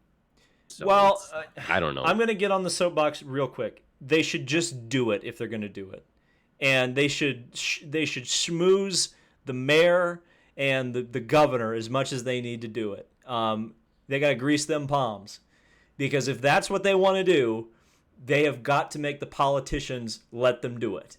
Because the politicians are clearly going to screw them if they have a handshake deal. Because that's what happened this time, from what I understand. Again, this is my opinion based on things that I've heard from other people. I think it's going to come down to, someone has to do it. Yeah. Someone somewhere has to make things normal, and then I think a lot of people will follow. But well, the big thing, and this is IndyCar's I don't want to necessarily say it. I don't necessarily think it's a problem in this sense, but I think one of the things that IndyCar does, and I don't agree that they do this, is that they do not like to rock the boat. Yeah. They don't want to be the first series to come back.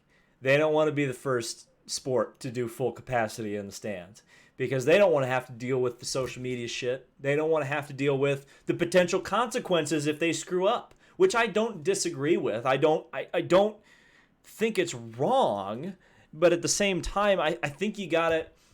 If you want to do it, and it's your goal, then you should do it. You should nut up and make the decision. And if not, I think it'll suck, but people I think will understand if you just say we can't do it with fans. Now, that being said, I will still rant that if you were going to run it without fans, you should have run it in the traditional date because the TV rating would have been a hell of a lot higher. But the way it has worked out is now we're sitting here looking at an August date that is looking iffier and iffier by the day.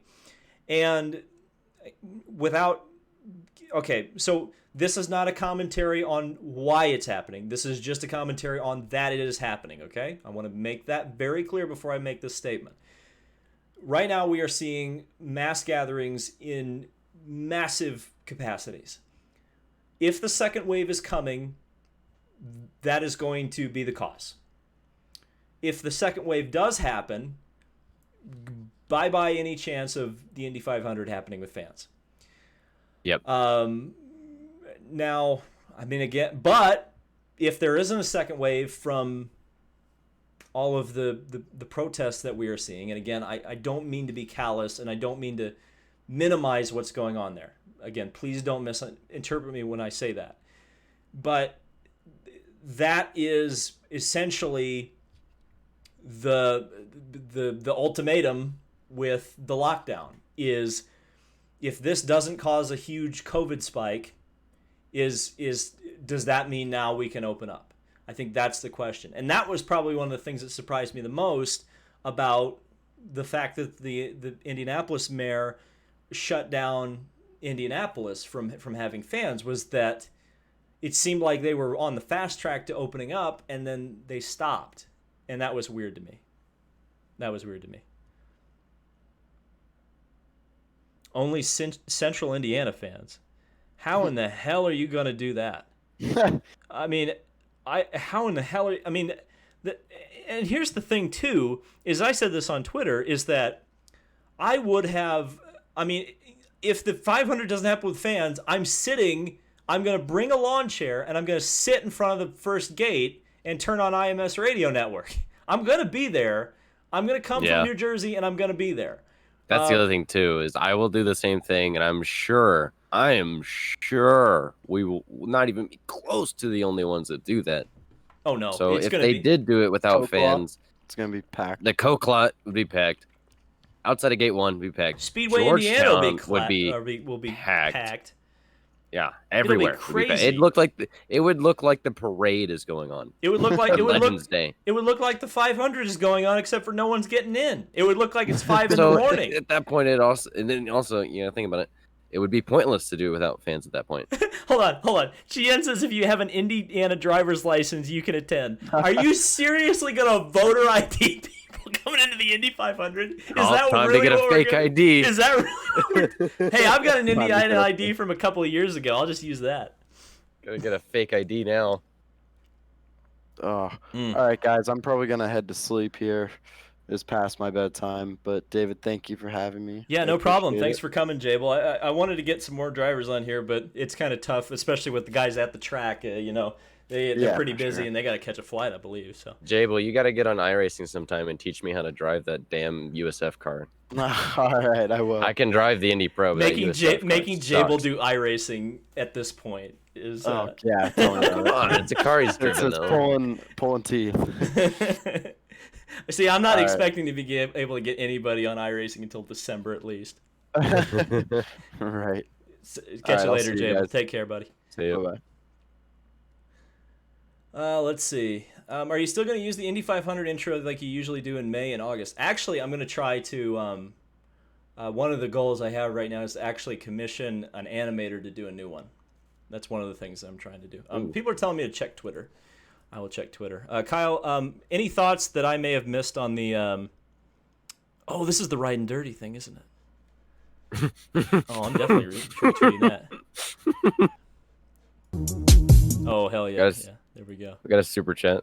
Do we? Okay, let me check that Yeah, real quick. Brett Hermson. Thoughts on Ferrari possibly joining IndyCar? Well, so Adam Stern had a tweet just the other day that said that confirmed that Penske has talked to them recently. So about joining the series in 2022. So kiss my ass, Reddit. Yeah, I saw that thread. Yeah, jackasses. Yeah, I'm putting together those strings all right. I'm making something out of nothing. Remember BMW? Remember that video where I made a speculation video and it wasn't like super hardcore information? It was just fun and you guys took it seriously? Not my problem. I should have had the Puma hat on for that. But yeah, Burner Reddit account, or do you just use Reddit? I just look at it from time to time. I mean, I look at it still for like news and discussion, and I do have a burner account, but I don't use it on our IndyCar. Oh, you used it on our NASCAR. I get you. No, not on our NASCAR. Oh, you? I did. I get on Reddit for Don't Forget the Heat. That's about it. What was I gonna say? Did I miss? What? It wasn't about Reddit. Oh, it was about Ferrari. No, I think the Ferrari. This is it. It's gonna. I think it will absolutely happen because with the budget cap, with their stated intentions, I don't see any way that it doesn't happen at this point. As someone who likes David Land and Reddit, I'm uncomfortable. I got on Reddit / Don't Forget the Heat. That's if you hear me laughing, that's why. Alfa Romeo tried before and failed. Well, that's a whole different story. Alfa Romeo, they, yeah. 3 hours I will never get back. Are you talking about the stream or are you talking about the race?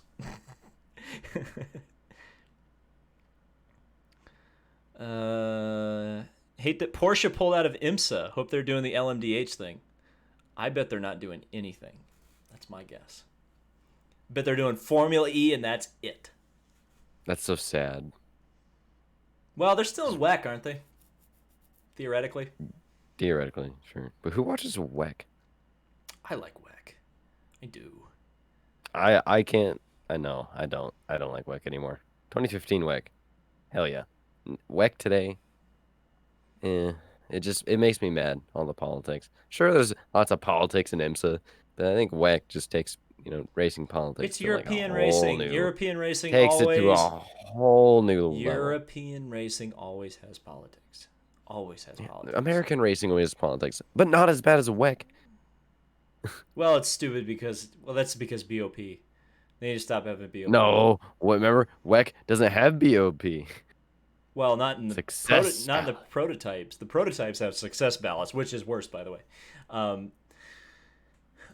My rear tires are Success ballot. What is Mercedes going to do? Yeah, but BOP also transfers over to IMSA, and that is just WC and IMSA. That's just Porsche pulled out of IMSA. Problem across the board. Porsche pulled out of IMSA at almost the exact same time that Indy said there was no fans at the Brickyard. So that was just a horrible day. That was the same day. It was an awful within day. The hour. Yeah. That was horrible. From a racing fan perspective, it was horrible. Horrible. Absolutely terrible. If Ferrari does join, will they take their F1 drivers? No. So people keep getting confused. There's a difference between Ferrari the team and Ferrari the manufacturer. Ferrari the manufacturer would be coming to IndyCar, not Ferrari the team. I'm not saying there wouldn't be a Ferrari factory effort. There may well could be. But when we're talking about Ferrari coming to IndyCar, we're not talking about Scuderia Ferrari, theoretically. We're talking about Ferrari the brand. Okay? Ferrari the manufacturer. So that would be... Theoretically, but aren't we talking about Scuderia Ferrari because aren't they, isn't that... Well, that's the racing program, but it's not, they would probably be the ones building the engine. Real quick, so this isn't a super chat, but I want to talk about it. Any guesses on tonight's TV ratings? My guess is the not great. I would guess 0.8. I would love it for it to be a 1.0. I would love it for it to be a 1.0, but I think it's going to be a 0.8. That would be my guess. It could be lower than that, honestly, because I think a lot of the NASCAR guys got bored and tuned out. Probably. It wasn't a pack Yeah. race. Yeah, because it wasn't a pack race, probably. You're right. And to be honest, it wasn't a good race, period, but it wasn't like, well, why isn't this 2017? Well, we need about 2,000 more pounds of downforce, and we can make it 2017 again. You know, I think the shorter race helped it, though. In this respect, I think that I like oval races being kind of long. I mean, like, it helped it in this respect because it wasn't an exciting race. Because and especially because of the pit laps. But I feel like Texas is such a short track. I feel like this, I mean, especially the way 1 and 2 is, I feel like a shorter race helps it. Hungry Gamer asks, how do you feel about IndyCar racing on tracks with rough surfaces like Atlanta? Well, IndyCar raced at Atlanta before, and it didn't end very well. There was a big crash. Almost honestly looked a little bit like Vegas. I hate to invoke that, but it did. They could probably race at Atlanta now because it wouldn't be a pack race, but I don't think it would happen. And now I know there's going to be people in the chat who suggest Road Atlanta, but Road Atlanta would probably be just as dangerous as Atlanta Motor Speedway for different Another reasons. person I see in the chat that pointed out that NBC Cincinnati didn't show the race. Yeah, that was Which crap. is weird. That's crap. Valkyrie. Cincinnati, Kentucky, by the way, because as an Ohioan, I do not accept Cincinnati as an Ohio city. Valkyrie SV. What if Ferrari joined IndyCar and brought over Mick Schumacher? I would think that Mick Schumacher would come if they couldn't make him an F1 driver. That seems like somewhere where they could place him. But I think he's destined for F1, honestly. I don't think they're going to pass up that marketing opportunity, even if he's a number 2. I think what's kind of sad about the Carlos Sainz thing is He's a placeholder.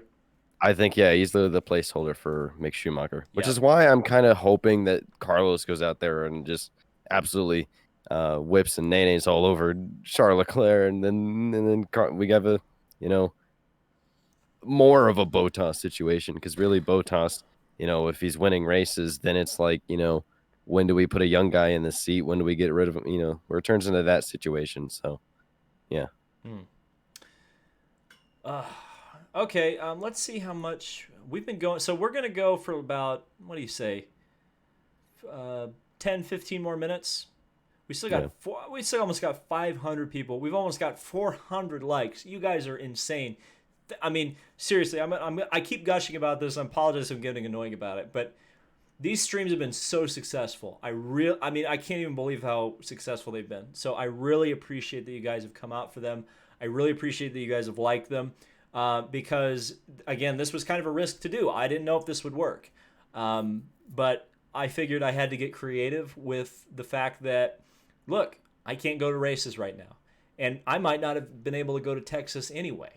So to be able to have an option like this where I can talk to you guys directly, we can have a discussion about the race, it seems like it's working. And I think the more we do this, the more it will grow, the more people will watch, and maybe we can get some bigger guests. If this becomes like a big show, we could probably have drivers calling into it because we could probably get on some of those lists. Just saying.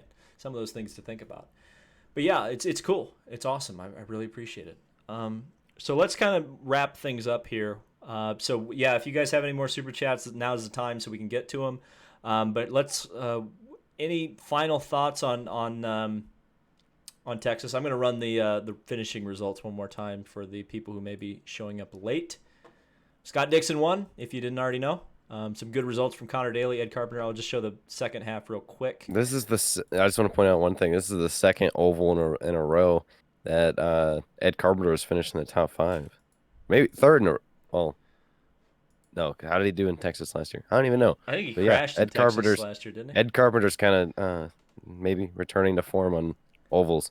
GNS, why did IndyCar leave Fontana? It's frustrating as a Southern California. In 2015, maybe wanted to attend the race. Now it's no longer possible. Yeah, man. Yeah, you're preaching to the choir. They left because they didn't get a crowd. And it's kind of stupid that they, I think, would have had a better crowd after the show they put on there, and they didn't go back. So Fontana wanted to be the last race on the schedule, and they wanted to go back to a night race, and IndyCar said no. That's why. They didn't because So IndyCar was I've seen like 5 or 6 different comments about it being because of the Briscoe crash. Yeah, No, that's not it. You know why it That's was? not It was it. because IndyCar was afraid of the NFL and they didn't want to run in October. That's why. Most of the time, IndyCar does not leave tracks because of crashes. Most of the time. Yeah, that was a And weird... now I'm seeing a lot of Veach leave reach victory lane. My heart says yes, so I'm gonna let you. I'm a little. What do you think? Will Veach get to victory lane? Yeah, I'm a little biased, so I'm just gonna not answer. But you. This year? Does he? This year? No. It's got to happen this year. No, I think this is one of his better tracks, and he got 4th. So no. Better tracks. He said he struggled earlier.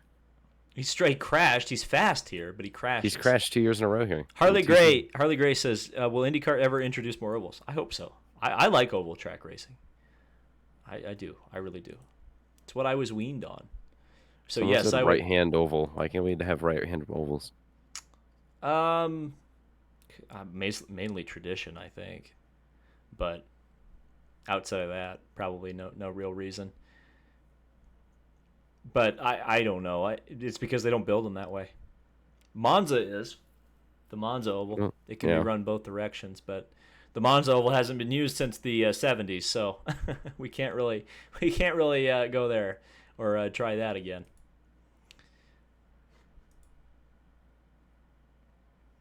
Connor Daly needs a good team. I don't know, man. Is Carlin a bad team? I don't think so. 2 of their cars didn't make the 500. Yeah, and you know what? Again, validation for Charlie Kimball today. I know he crashed, but I think he was validated today.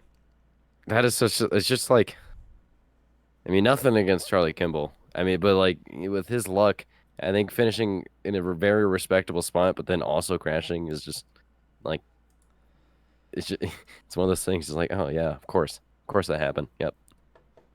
I just think I think Connor and Carlin, that's a good combination. I would like to see that. I don't know. I think after what Ed Carpenter said about VK, I think he's sitting in 5th looking at the guy behind him thinking, man, wonder if he was in the 21, what would happen? Probably wouldn't have crashed twice. Maybe once, not twice. Because I think that 21 car is probably better than the Carlin car. I don't know. We'll have to see it in Indianapolis. That'll be the decider, because if Connor really goes like stink in an Ed Carpenter car, but then again, look at the super chat. Wait, I haven't seen it yet. Look at that. Colton Herta, David, talk more about Alonso. And that's really Colton's account too. I recognize Colton. Do you want to come on? Big Daddy. We can get you on. I can send you the Discord link if you want to come in here and talk about your race. If not, thanks for the super chat, buddy. There's nothing to talk about with Alonso. What am I going to say? Oh, I'm so glad Alonso is coming back, our Lord and Savior. By the way, I have a shirt for you, Colton. We got of course, there's nothing to talk about Alonso, but now he's just got free rent in your head down, thinking that you're now I gotta talk, big Alonso fanboy. Now I gotta talk about Alonso. What should we talk about? I can't believe Colton heard a super chat. That's hilarious. Fanboying. It's funny. By the way, Colton, since you're in here, good run today, buddy. You brought it home with all 4 tires on it this time, so that's an improvement. And you know what? Again, I said it in the beginning. You probably didn't see it, but from a championship perspective, that's pretty awesome for you. Yeah, because Big Chungus in the chat, guys. Yeah, spam big Chungus in the chat. They're doing it anyway before we said it. But yeah. Colton had a good day, but it was tough to pass, man. I will say, I said this when I saw him in the broadcast. Cut your hair, dude. Jeez. I said the same thing. It's getting like beyond. He lives in California. It's like the New Jersey thing. You can't get a haircut. California is super locked down right now. All Californians know is long hair and in and out. Jeez. I'll tell you what I do want though is the Steinbrenner hat that he was wearing. That's pretty cool. Colton, hook me up, buddy. Come on. How many hats of his do you have? I How actually many have. do you need? I think I have all the Colton hats now. By the way, because I found the Harding Steinbrenner one on eBay, which was cool. And you thought Colton gave me that one. I was like, no. I was just wondering where you got it. 'Cause that You was have the to. cool You one. have to. You have to win his chat game, right, to get the hats from Colton. But yeah. Yeah. Good run today, buddy. All the big chunguses in the chat. Great. And then Does he there's even like people. There's people talking about Alonso. Look what you did, Colton. Look what you did. Chaos. Chaos in the chat now. Thanks. Chaos. Dude, thanks. He came in there, dropped that bomb, and left. That's crazy. I'm tired. We've got about 6 minutes till we get to the 2-hour mark. What do you think? What else do we have to talk about? I know we haven't talked about Alonso. All I'm doing tonight is playing it's my racing. You're literally playing Indy iRacing Pro. when we're talking about this? That's all I'm doing after okay. this. How are those cars, by the way? I They're need amazing. I need to try them out. The new tire model, Indy Pro, you can actually push the cars and they'll slide, and you won't like crash in every corner because of the tire models. So we can. So what you're saying is we can stream road courses now, and it'll be fun. Heck yeah, heck yeah, dude. We need to do it. The cars race so good. The cars race so good. Do they have Do they have Oh, hang on. I'm gonna have a text. Oh, Colton wants to come in. What's the? Hey. Can you get me the Discord? We'll get him in here. I'll send it to you on Twitter. Okay. Yeah, we're getting Colton. Taylor Stewart, best livery today. Best livery today. What was the best livery? I'm trying to think. Send it on Twitter because I know. I again, not biased because he's coming on, but I did like. David is a big. I did like it. I like the Yankees car. I like the Yankees. He calls me biased. I like the Sometimes, it's just because I'm an Ohio guy, but like, come on, guys. Agree with me. David's pretty biased. How do I? Oh shit! My phone just shut off. Get a new phone. God Almighty. Colton, check your Twitter DMs. I hate to do that. I could have just sent it to him at that point. Does he have your dealio? I guess not. Okay. Okay. I'm gonna send it to you on Twitter, Colton. So go through that cesspool if you. Oh God, I can't even remember the last time I DM'd Colton on Twitter. It's way down here. I'm glad I'm not exposing my DMs. That's the one thing. I'm glad I'm not doing the. Oh my lord. We'll get him in here. Big Chungus. There he is. Chungus. Yeah, I'm sorry about that. I'm stupid with the with the phone. I gotta get in here. You need a new phone. I'm gonna get in here to the welcome so I can make him a. Well, actually, I'm gonna race car go driver. grab my charger real quick just so I can So plug my once phone he just in case enters in case I need to text him. Once Colton enters the Discord, I can make him a race car driver in the roles. It's a thing. My Discord's pretty sweet, guys. You go to my YouTube channel, Race Nation TV. Pretty sure in the community tab at some point, I put my Discord in there. You can join it. Got an awesome Discord going, guys. It's pretty great. Just saying. The Racing where's Nation my TV headphones? gang Discord. Y'all should join. Is Chungo Mungo in here yet? He says text me the link. God damn it. I think the Yankee Whitno downforce meme is pretty funny. I'll text you the link, Colton. Hang on. I got to turn the damn phone on again.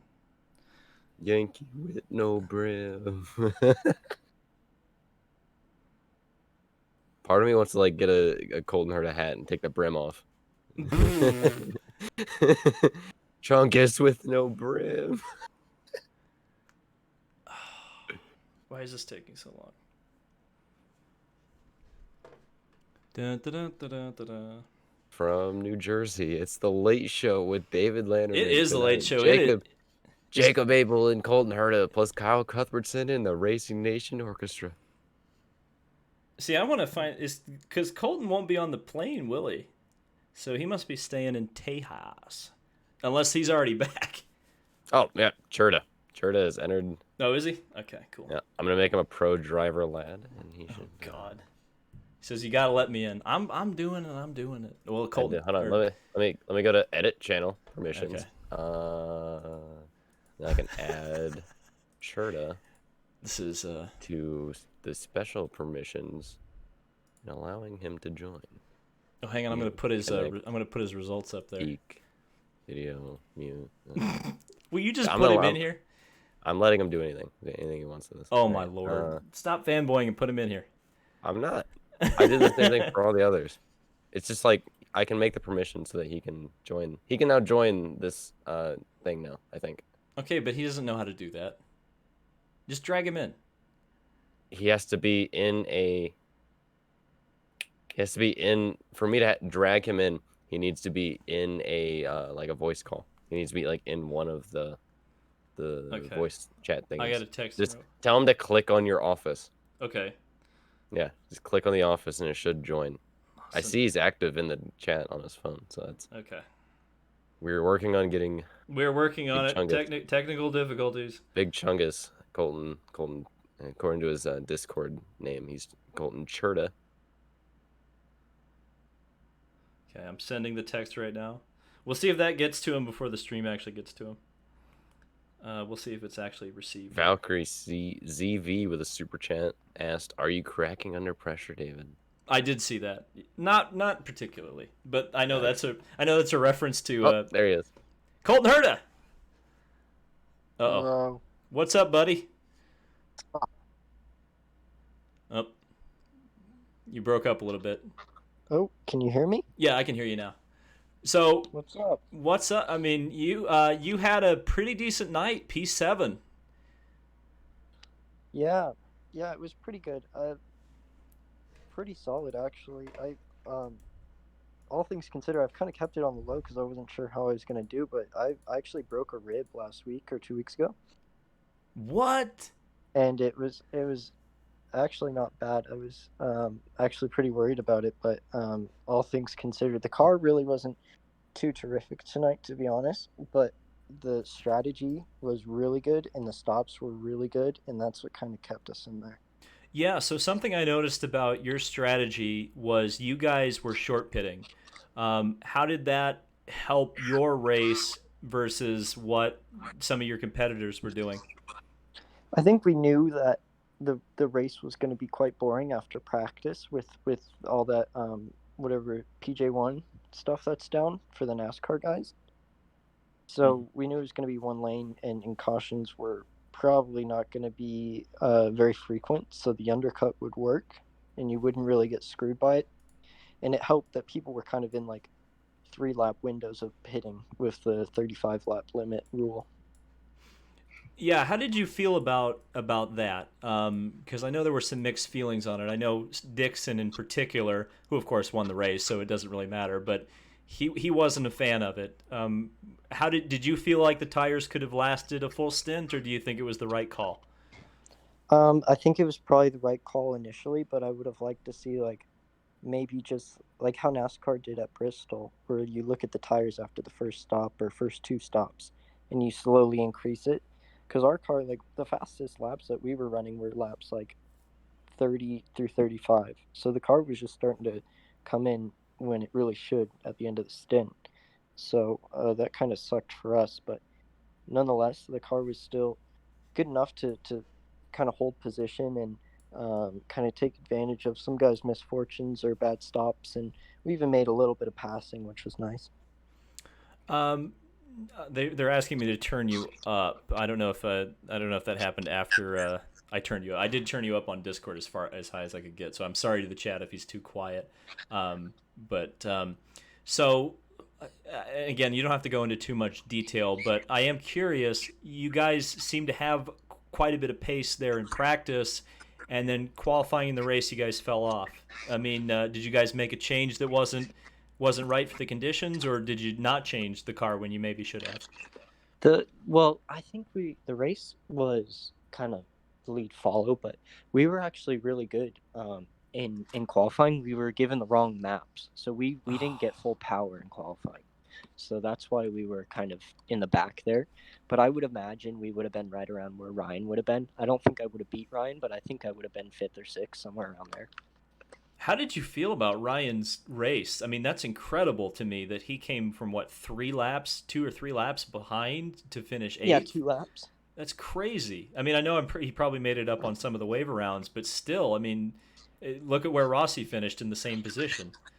Yeah, I think Ryan was good. He's like known for having misfortunes in the first race. Something about Ryan Hunter-Reay in first races don't go well together. He's blown up twice in the lead from St. Pete, and then to have this problem now sucks for him. But yeah, he was extremely fast, and they had the right strategy calls. They got lucky on that first yellow because they stayed out, so he got his lap back. But then he drove tremendously and got himself in a position where he was able to crack into the top 10. So that's really a drive that you see from a veteran, that he really understands what's going on and what he needs from the car to make it better.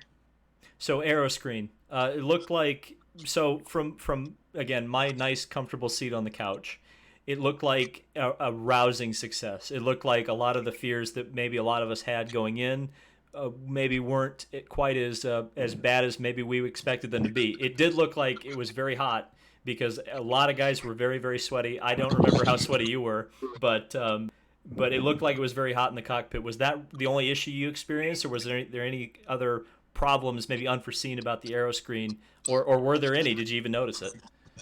There weren't any problems. There was glare kind of like beginning of the race when the sun was still coming down and in your eyes through turn 3, but that's kind of what everyone expected. And it wasn't terrible. The biggest thing was the heat. I lost 4 pounds during that race. So wow. A lot, and I'm sure a lot of guys lost a lot more, way more than me. So it was definitely a difficult one, and almost kind of glad it was only 200 laps, because it would have been really hard to do all the 248. So I guess that begs the question, 500 miles in August in Indianapolis. How are you feeling about that at this point? In the heat, too. Yeah, that's going to be difficult. But Texas is a lot more physical, way more physical than Indy. Indy's probably the least physical track we actually go to. Where Indy's tough is keeping your mind straight for that long. So it is going to be difficult, I think, to keep your mind straight through the heat, and I think heat exhaustion will be a big thing. My drink bottle also broke, so that didn't really Whoa. that didn't really help with anything. So I didn't get any water during the race, which probably didn't make my situation any better. But I think for the Indy race in August, it will be physical, but not. I don't think physical on the body, more than mine. It seemed like that was a problem across the field, and I know you don't have access to this information, but watching the broadcast, guys like Rosenquist, there was a couple. I know Rosenquist lost his drink bottle. You did. Rosenquist flat out lost the straw. Oh, did he? Well, okay, yeah. But he still didn't have access to the drink. And there were a couple other guys like that. Is that because of the because I know there was a couple of teams that are running the drink tube through the air inlet on your helmet. Is that what the solution that you guys are using, or are you guys using a more traditional way to get the water into your helmet? That's what everyone does nowadays. They got like the little airflow holes in the front of the helmets, and they just drill holes through that and then run the tube through there. But we ran a different tube. So we ran like a rubber black tube. And the biggest thing is it's always steaming hot. You can't drink the drink bottle. So what we usually do is run like little brake line, like clear brake line tubing, and you run it really long. So when you're actually running, it gets hit with the wind and stuff and cools down. So you can probably get like a sip and a half out of it before you have to wait again for the water to cool down.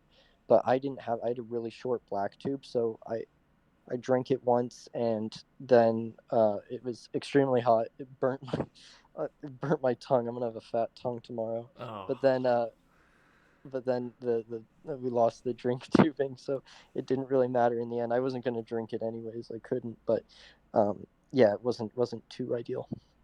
Do you think there's any any improvements that you can kind of sitting here right now? Is there any way to improve some of the heat issues or some of the drink bottle issues? Because that was when you were talking about that, it reminded me that Marcus Ericsson was the other driver who experienced drink bottle issues where he also had a very hot bottle and he couldn't spray it in his mouth without burning himself. Is there any solution that maybe that can be made to the cars to fix that problem or improve it at least for you? I don't think so. I think the engine runs so hot, doesn't matter where you put the drink bottle, it's going to get extremely hot.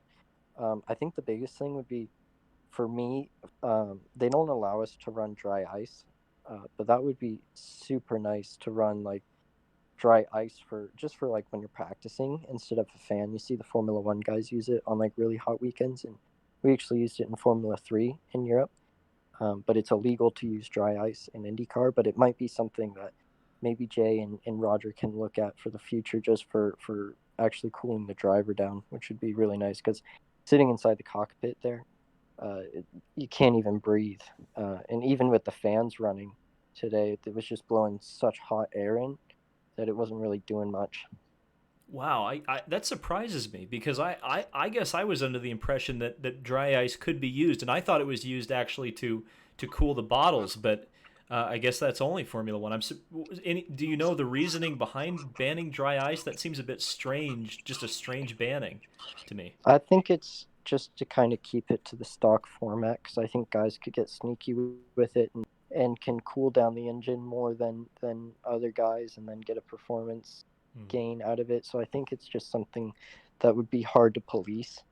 But I think if there is a gentleman's agreement about using it for the drivers, I would definitely be for it because it was extremely hot today. Well, that was something I when I was at St. Pete for the very short time, we actually got to do an interview with Sage Karam, and we talked to him about some of the cooling options that you guys are going to have on the road courses. And one of the specific things that he mentioned had come up in the drivers' meeting was specifically mandating how open or closed some of those air inlets can be for driver comfort, because otherwise the engineers would just shut them all the time. I mean, what's the process been like with the drivers in the series to try to get your comfort level as best as it can be with the Aero screen the way it is? Yeah, it's all mandatory to keep it open. I think the nose cone is closed on super speedways, so you don't really get it down by your feet. But yeah, I think it's mandated because there's a performance gain. If you think about it, having all those holes open creates drag, and even some of the holes, if you keep them open, create downforce. So it's definitely something that I know Andretti's found a lot in the wind tunnel with it, but unfortunately we're not allowed to use it. What are you going to do in this month off? I know the previous the lockdown, of course, was a lot of iRacing, that sponsor obligation for you, and thank you for coming to some of our events that we put on this channel.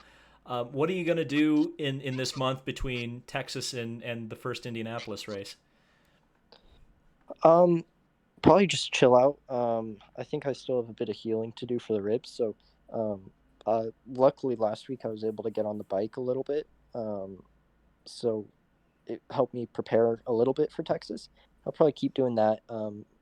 Definitely can't do weights yet, but it would be pretty normal training if I wasn't hurt. But yeah, I think still not much is going on, especially here in California. It's still extremely shut down. So I was kind of surprised coming to Texas. No one's wearing a mask, and there's really no effort for social distancing, and restaurants are open almost to full capacity. So it was a big change for me. I didn't even realize how it was. So yeah, I think, and yes, that's why my hair is like that. I can't get a haircut. It's the same here in New Jersey. I do want to ask you, and again, this is one that may be a bit of a hot potato, so you don't have to answer it if you don't want to. But I think the fans were pretty. I mean, I know I was, and I'm not totally 100% a fan anymore because I do work in this capacity. But I know I was pretty disappointed to find out that fans were not going to be allowed to attend Indianapolis. What do as a driver who obviously I know you like to entertain the fans, and I know you like to meet them. I mean, you wouldn't be in here right now if you didn't.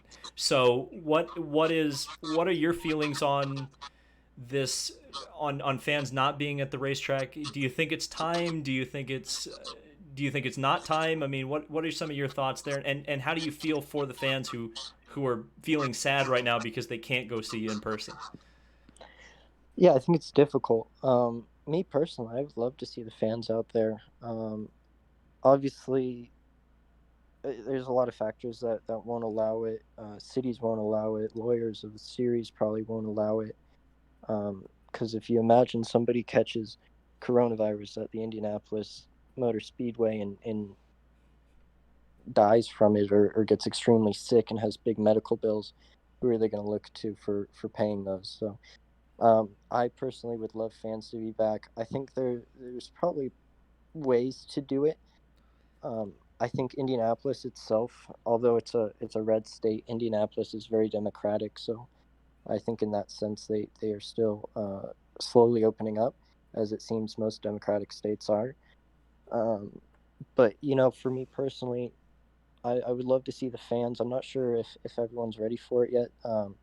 Seems like it's still going to be a little bit ways away. But I know Roger said he's going to run Indy with fans, so I think you can look forward to that, and hopefully races leading up to it. I think I heard Road America is looking at options for slowly letting fans in, and that would be great too. For me personally, I don't.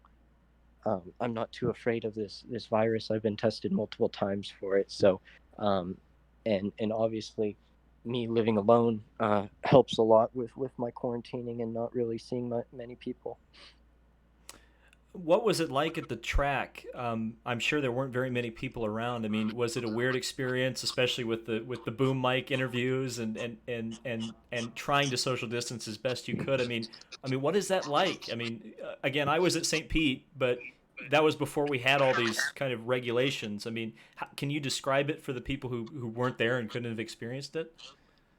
It was super strange. We were on the grid and doing like the national anthem and stuff, and it almost felt like we shouldn't be doing it. Like we shouldn't have been racing. The energy like wasn't there that the fans give off. So it was very strange to start the race. But once the race got started, it just felt normal. Obviously, when you're racing, you're not looking into the grandstands at the fans, or you don't even notice them. So um, for that aspect, it didn't matter. But definitely for the pre-race, it was definitely very weird. It didn't have the same atmosphere, same intensity. And I think fans put a lot of pressure to perform on drivers. Obviously, drivers want to do well for their teams and stuff, but they also want to do well for their fans. So I think it's difficult for everyone at this time. And obviously, we want the fans back as soon as possible, but they have to do it smartly. 100%. Kind of going off of that, there's an interesting question in the chat from Chris, who asks, do you think that the one-day weekend is a good idea for future IndyCar races? I'm not a huge fan of it. I think the best thing, like we do for the ovals, it's always 2-day weekends except Indy, and it's a Saturday or Friday, Saturday, Friday afternoon practice, late afternoon qualifying, and then race Saturday evening. What would be interesting is if we just did like a Friday night session for the night races, which most of the short ovals and most of the ovals in general now are night races. So it would give you time to run in the conditions you would race in, and then for Saturday do a maybe a little bit of a warm up, a qualifying early in the morning. So if somebody does crash, you can get the car ready for the night race, and I think that would work good. I'm not a huge fan of the 1 day thing. It's very difficult for the drivers physically, and it's very difficult for the teams. We don't get to change. We didn't really get to change anything today. You had 30 minutes in between sessions once everything was like said and done, and that's not enough time to do anything on the car. That's got to be a lot of pressure too, because I'm sure you saw Renus crash, and then Sato crashed and didn't even get to race. Did you feel that pressure? Like, oh my God, if I stick it in the wall, I may not get to run, and it's going to be a terrible points day. A little bit, but you can't really put your mind like that because then it hampers your performance. So um, the biggest thing you have to do then, if you're afraid of that, is take it a little bit easy in the beginning of practice and get the car to a very stable position. And if it's not there, then you don't push. And it's simple as that. And you can't, you sit there and you're like, well, I'm going to finish 15th and that's all I'm going to do. It's hard once you're in the driver's seat to actually do that. But that's where guys like Dixon and Hunter-Reay and Power and Pagenaud, Rossi, they're so good at that because they know I've got a 15th place car. That's all I'm going to do. And I shouldn't try and be a hero and not only ruin my points, but then rack up a huge damage bill for the teams. Yeah, that was something interesting I saw on the start, particularly from you. You were about to follow TK 3 wide on the outside, and both you and TK backed out of it, which I kind of thought was interesting. I thought, oh my God, here we go, Buffalo boy time. And you didn't do it. Yeah, I think I probably would have, except they had the PJ1 down, so you couldn't. It was actually worse up there than like when the gray forms and all the clag on the outside. So like that's why you saw those guys crash in practice, is because they got their wheels on that, and it literally takes the car, your passenger, at that point. If you turn in half a foot too late and you get on that, then you're going in the wall. Can you explain, because I think a lot of people want to know this, and I don't even really have a good answer, and I've seen speculation, and I've seen even some drivers comment on it. I mean, what was really the issue with the traction compound? Because I had heard it was washed off, and then I heard it wasn't washed off, and there's so many different information bits out there. I mean, what was really the issue? What was the issue with compatibility with the cars and that traction compound, or lack thereof, I guess? I don't really know, and I don't really know what um, NASCAR uses it for. I don't know if they use it as more grip or for less grip, so the high line isn't as strong. Like I know they use it at Bristol for the low line, so that they get guys down grip. there. It's more grip. Yeah, because the PJ1 is used for drag strips. Oh, okay. Well, that's the weird thing to me, is that I don't know if you watched the Coke 600 when we were all supposed to do the Indy 500, but I watched that race, and they put the PJ1 in like the middle groove. So I guess Charlotte has 3 grooves. They have an outer groove, a middle groove, and a lower groove. And the start of the race, when it was daytime, everybody was running low, and then once they started using the traction compound and I guess activated it, which is the way they do it, they heat it up and it starts gripping. Everybody just moved up one lane, and then it was still a one groove racetrack. So even for NASCAR, it doesn't. I don't think it has the intended consequence, which is they want to have it be a 2 groove racetrack. But I will say that, and I think if you've been on social media, you've probably already seen it, is that the fans were pretty frustrated, it seemed, with the product today. And I don't think it's IndyCar's fault or your guys' fault. Obviously, I think you guys tried as hard as you possibly could have. Yeah, no, it's not at all. I think it was very silly because NASCAR race there next weekend, correct? Do they? I know it's soon. It's I know soon. It's the next NASCAR race is Texas, I believe. So they race there soon. So that's why they put it down. But I don't understand why they put it down before IndyCar. I don't know if they thought it would help, but that stuff has never helped. They do it sometimes on like the K&N series. It's not PJ1, but it's like the tire dragger thing. Tire Dragon, yep. Yeah, I believe and Gateway did that. That thing sucks too for us.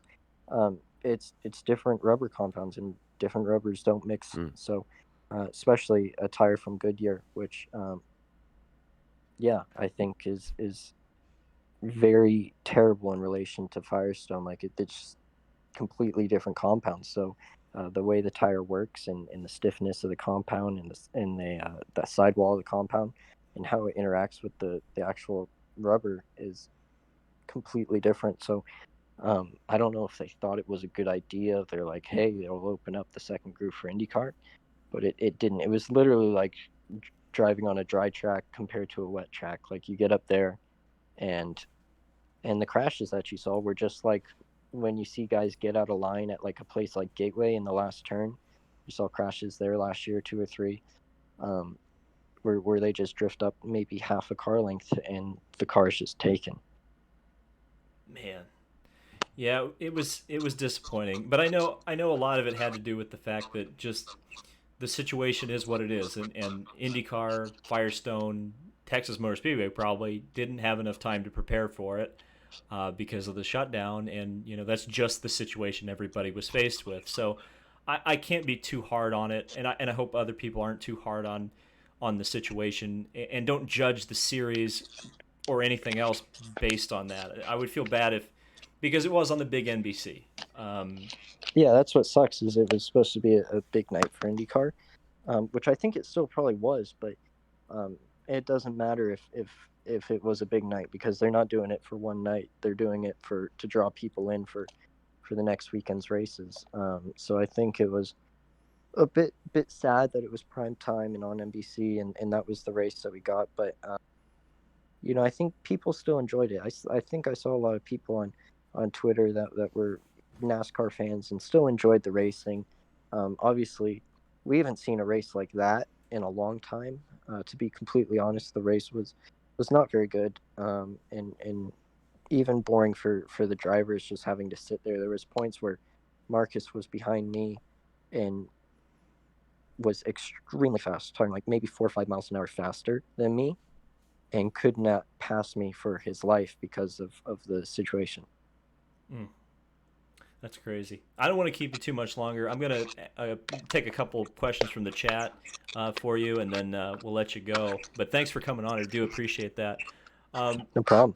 I did see a question. It's already gone, but and again, this is kind of the speculative nature of the sport right now. But it was confirmed by Roger Penske a couple of days ago that they have talked to Ferrari. So I know that's a long way away, and they've BS'd before. But how would you feel about Ferrari coming in some capacity to IndyCar racing? I think it'd be awesome. I think it'd be interesting what they want to do.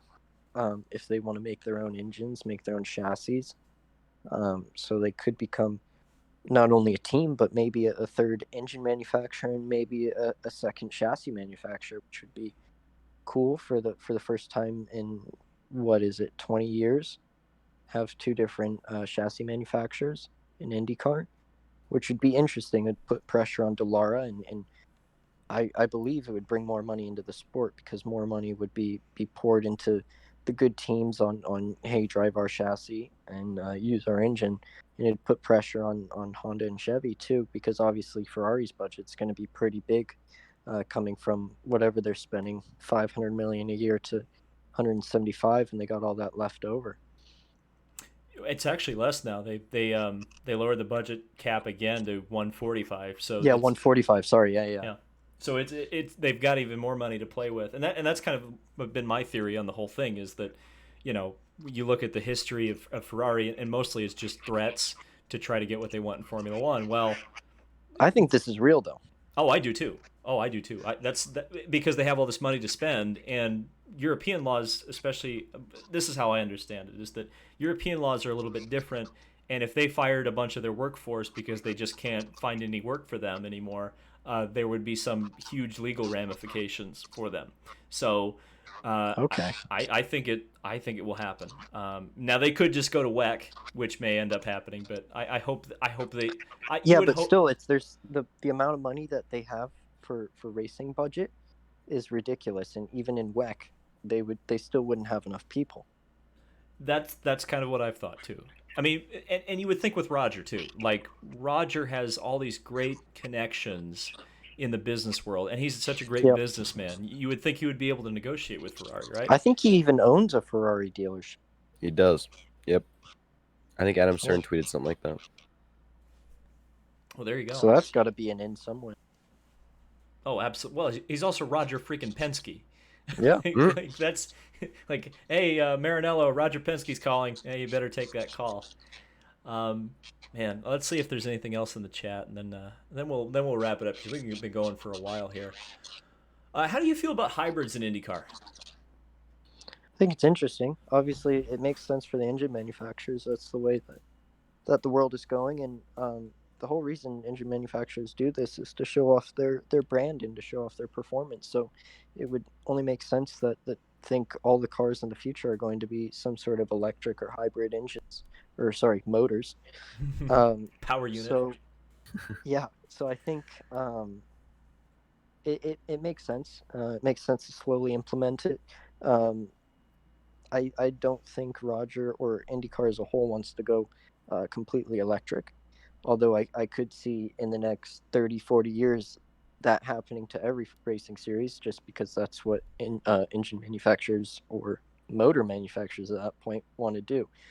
Um, I'm not against it. I think it'll produce the same amount of horsepower. Obviously, the sound will be different, and I know people hate that, but I think that's part of the evolution of racing, and that's just what's going to happen. Laura asked the question.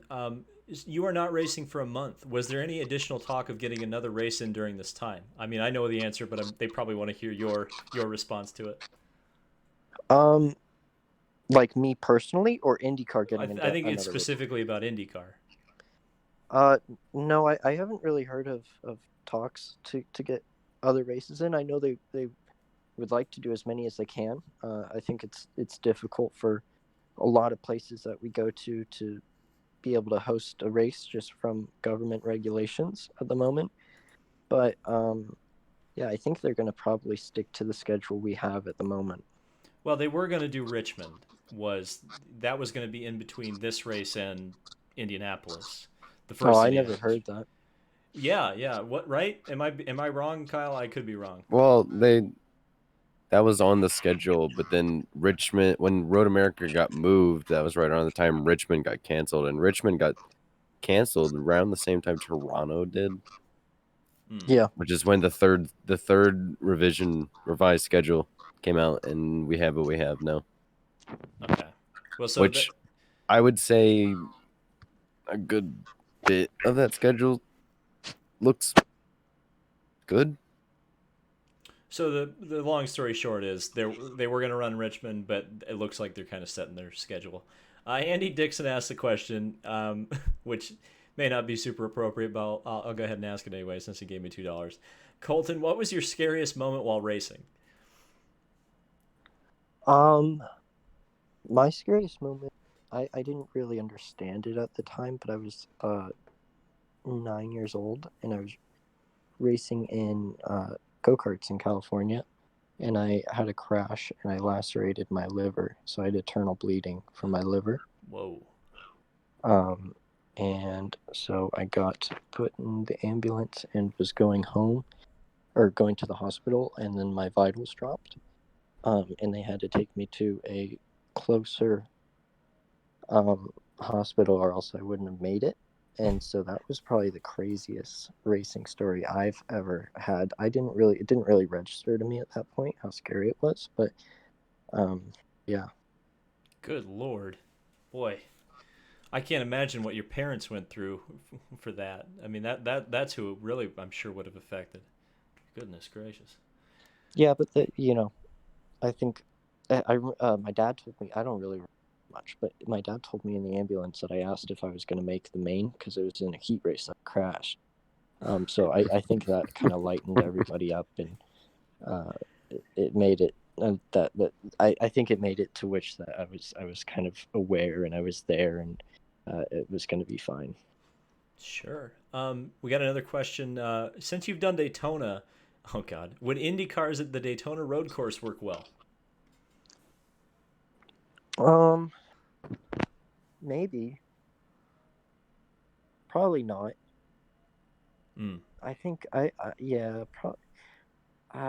I mean, they could, but I'm really not too sure about that. It would be cool to kind of see a crossover on the IMSA weekend. I think they run too many cars or too many series for IndyCar to even get in there for the 24-hour weekend. It would be interesting. Well, I personally don't think an IndyCar would be too much fun to drive around there. Well, they did a test in, oh God, when was it? Yeah, they did. It was a while ago. Yeah. It was 2006 or 7. 2011 or something like that? No, it was like 07 or 08. Yeah, there's a video of like 06 or 7. I remember yeah, because I remember Marco was in it. That's all I remember. In the well, I remember Dan Weldon in stock exchange car. Target car. I think Scott Sharp was there in the Patron car, so I think it was around 2007. I think Hornish was there. Yeah, well, it had to have been 2006 because I remember Marco in the stock exchange car. No, it was It was 2007. It was well, 2007. that's what I'm saying. It had to have been one Yeah. of those 2 years. Couldn't have been like before Yeah. then So it or after. they have done it in a test, but it didn't. I think they actually did it 2 years in a row. Now I'm thinking about it. I think they It did sounded 06 good. and 07. On the front straight. The race would be crazy. Oh, like yeah. the amount of slipstreaming that place produces, and how easy the layout is. I think it'd be extremely close, and the racing would be crazy. But would it be too crazy? I don't know. I feel like they'd have to run like the Superbike circuit where you'd like exit on the back straight and skip 1 and 2, NASCAR 1 and 2. I feel like you wouldn't want to keep them on the banking for that long. I'm not even sure if the car could make the transition from out of the corner onto the banking in 1 and 2. Yeah, that too. Mm, That too. that's a good A little point. closer to the ground. Okay, let's see if there. Well, there's people asking you to get a haircut, which isn't. Yeah, they've just been spamming that for this entire time. He legally cannot get a haircut, so I just cannot. deal I'm with sorry. it. Are you in Texas right now, or you've already flown back? No, I'm in Texas. Oh, okay. I fly back in the morning. Okay, because I didn't know how the drivers were kind of getting on, because I knew the crew members were on a charter flight, but Yeah, everyone on Indy is actually flying back right now. All the teams and stuff, they're flying back right now, and then obviously the drivers that don't live are either probably chartering or flying back in the morning. I mean, I don't want to. This is probably a little bit personal, but are you thinking about moving to Indy, be close to the team, or is that something that that you don't want to do? I know a lot of drivers do that. I don't really enjoy Indy that much. Like as a town, I don't really enjoy it that much. There's not much for me to do there.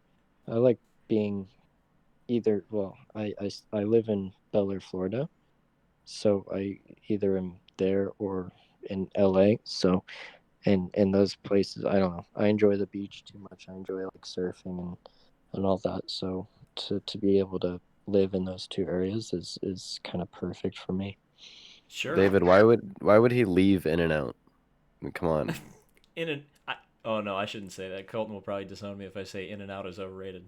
So I would never say that. I just had it like an hour ago. Did Fantastic. you really? I want to go to Buc-ee's. That's what I want to do in Texas, more than anything else. I want to go to Buc-ee's. You know what Buc-ee's is? Yeah, I want to go to Buc-ee's. been there multiple times. It's pretty interesting. They're huge. I know. I saw a YouTube video on it, which is cool. And then the IndyCar radio guys always gush about it. I just need to get back to a place where I can have some freaking In and Out. I want In and Out so bad. Oh my god. Okay. I think we'll end it there. If there's anything else, I want to make sure that we're not missing anything in the chat. They're saying the Kansas IMSA road course. Yeah, that was a great track. Okay. Surprisingly fun track in iRacing. I'll give it that. Did you pay for it? No, no. Okay. Fair enough. Okay, well, Colton, go ahead and give a final word to I don't even know how many people are still watching. The 420. 420. Oh, The no. 420 that are watching right now. Yeah, thanks for watching the IndyCar race and being part of the NBC broadcast in the first race of 2020. It's going to get a lot better. I think the races at IMS are always pretty spectacular. So got to look forward to that and enjoy some more time off, unfortunately. But I'll be back soon. Maybe I'll do some iRacing races with David. Ooh, there we go. I'll let you know. I'll let you know what we're doing. Okay. So yeah, this has been a very successful stream. Thanks everybody for showing up. I really appreciate it. Thanks to Colton Herta for coming out. Thanks for Race Nation TV. Thanks to Jacob Abel. He was in here earlier. It's been a lot of fun. I know it's been different. It's been weird, but we've got IndyCar back. There's a little bit of normalcy. I'm happy, at least for now. And look for the video kind of reviewing the whole race tomorrow. And yeah, we'll see you in the next video.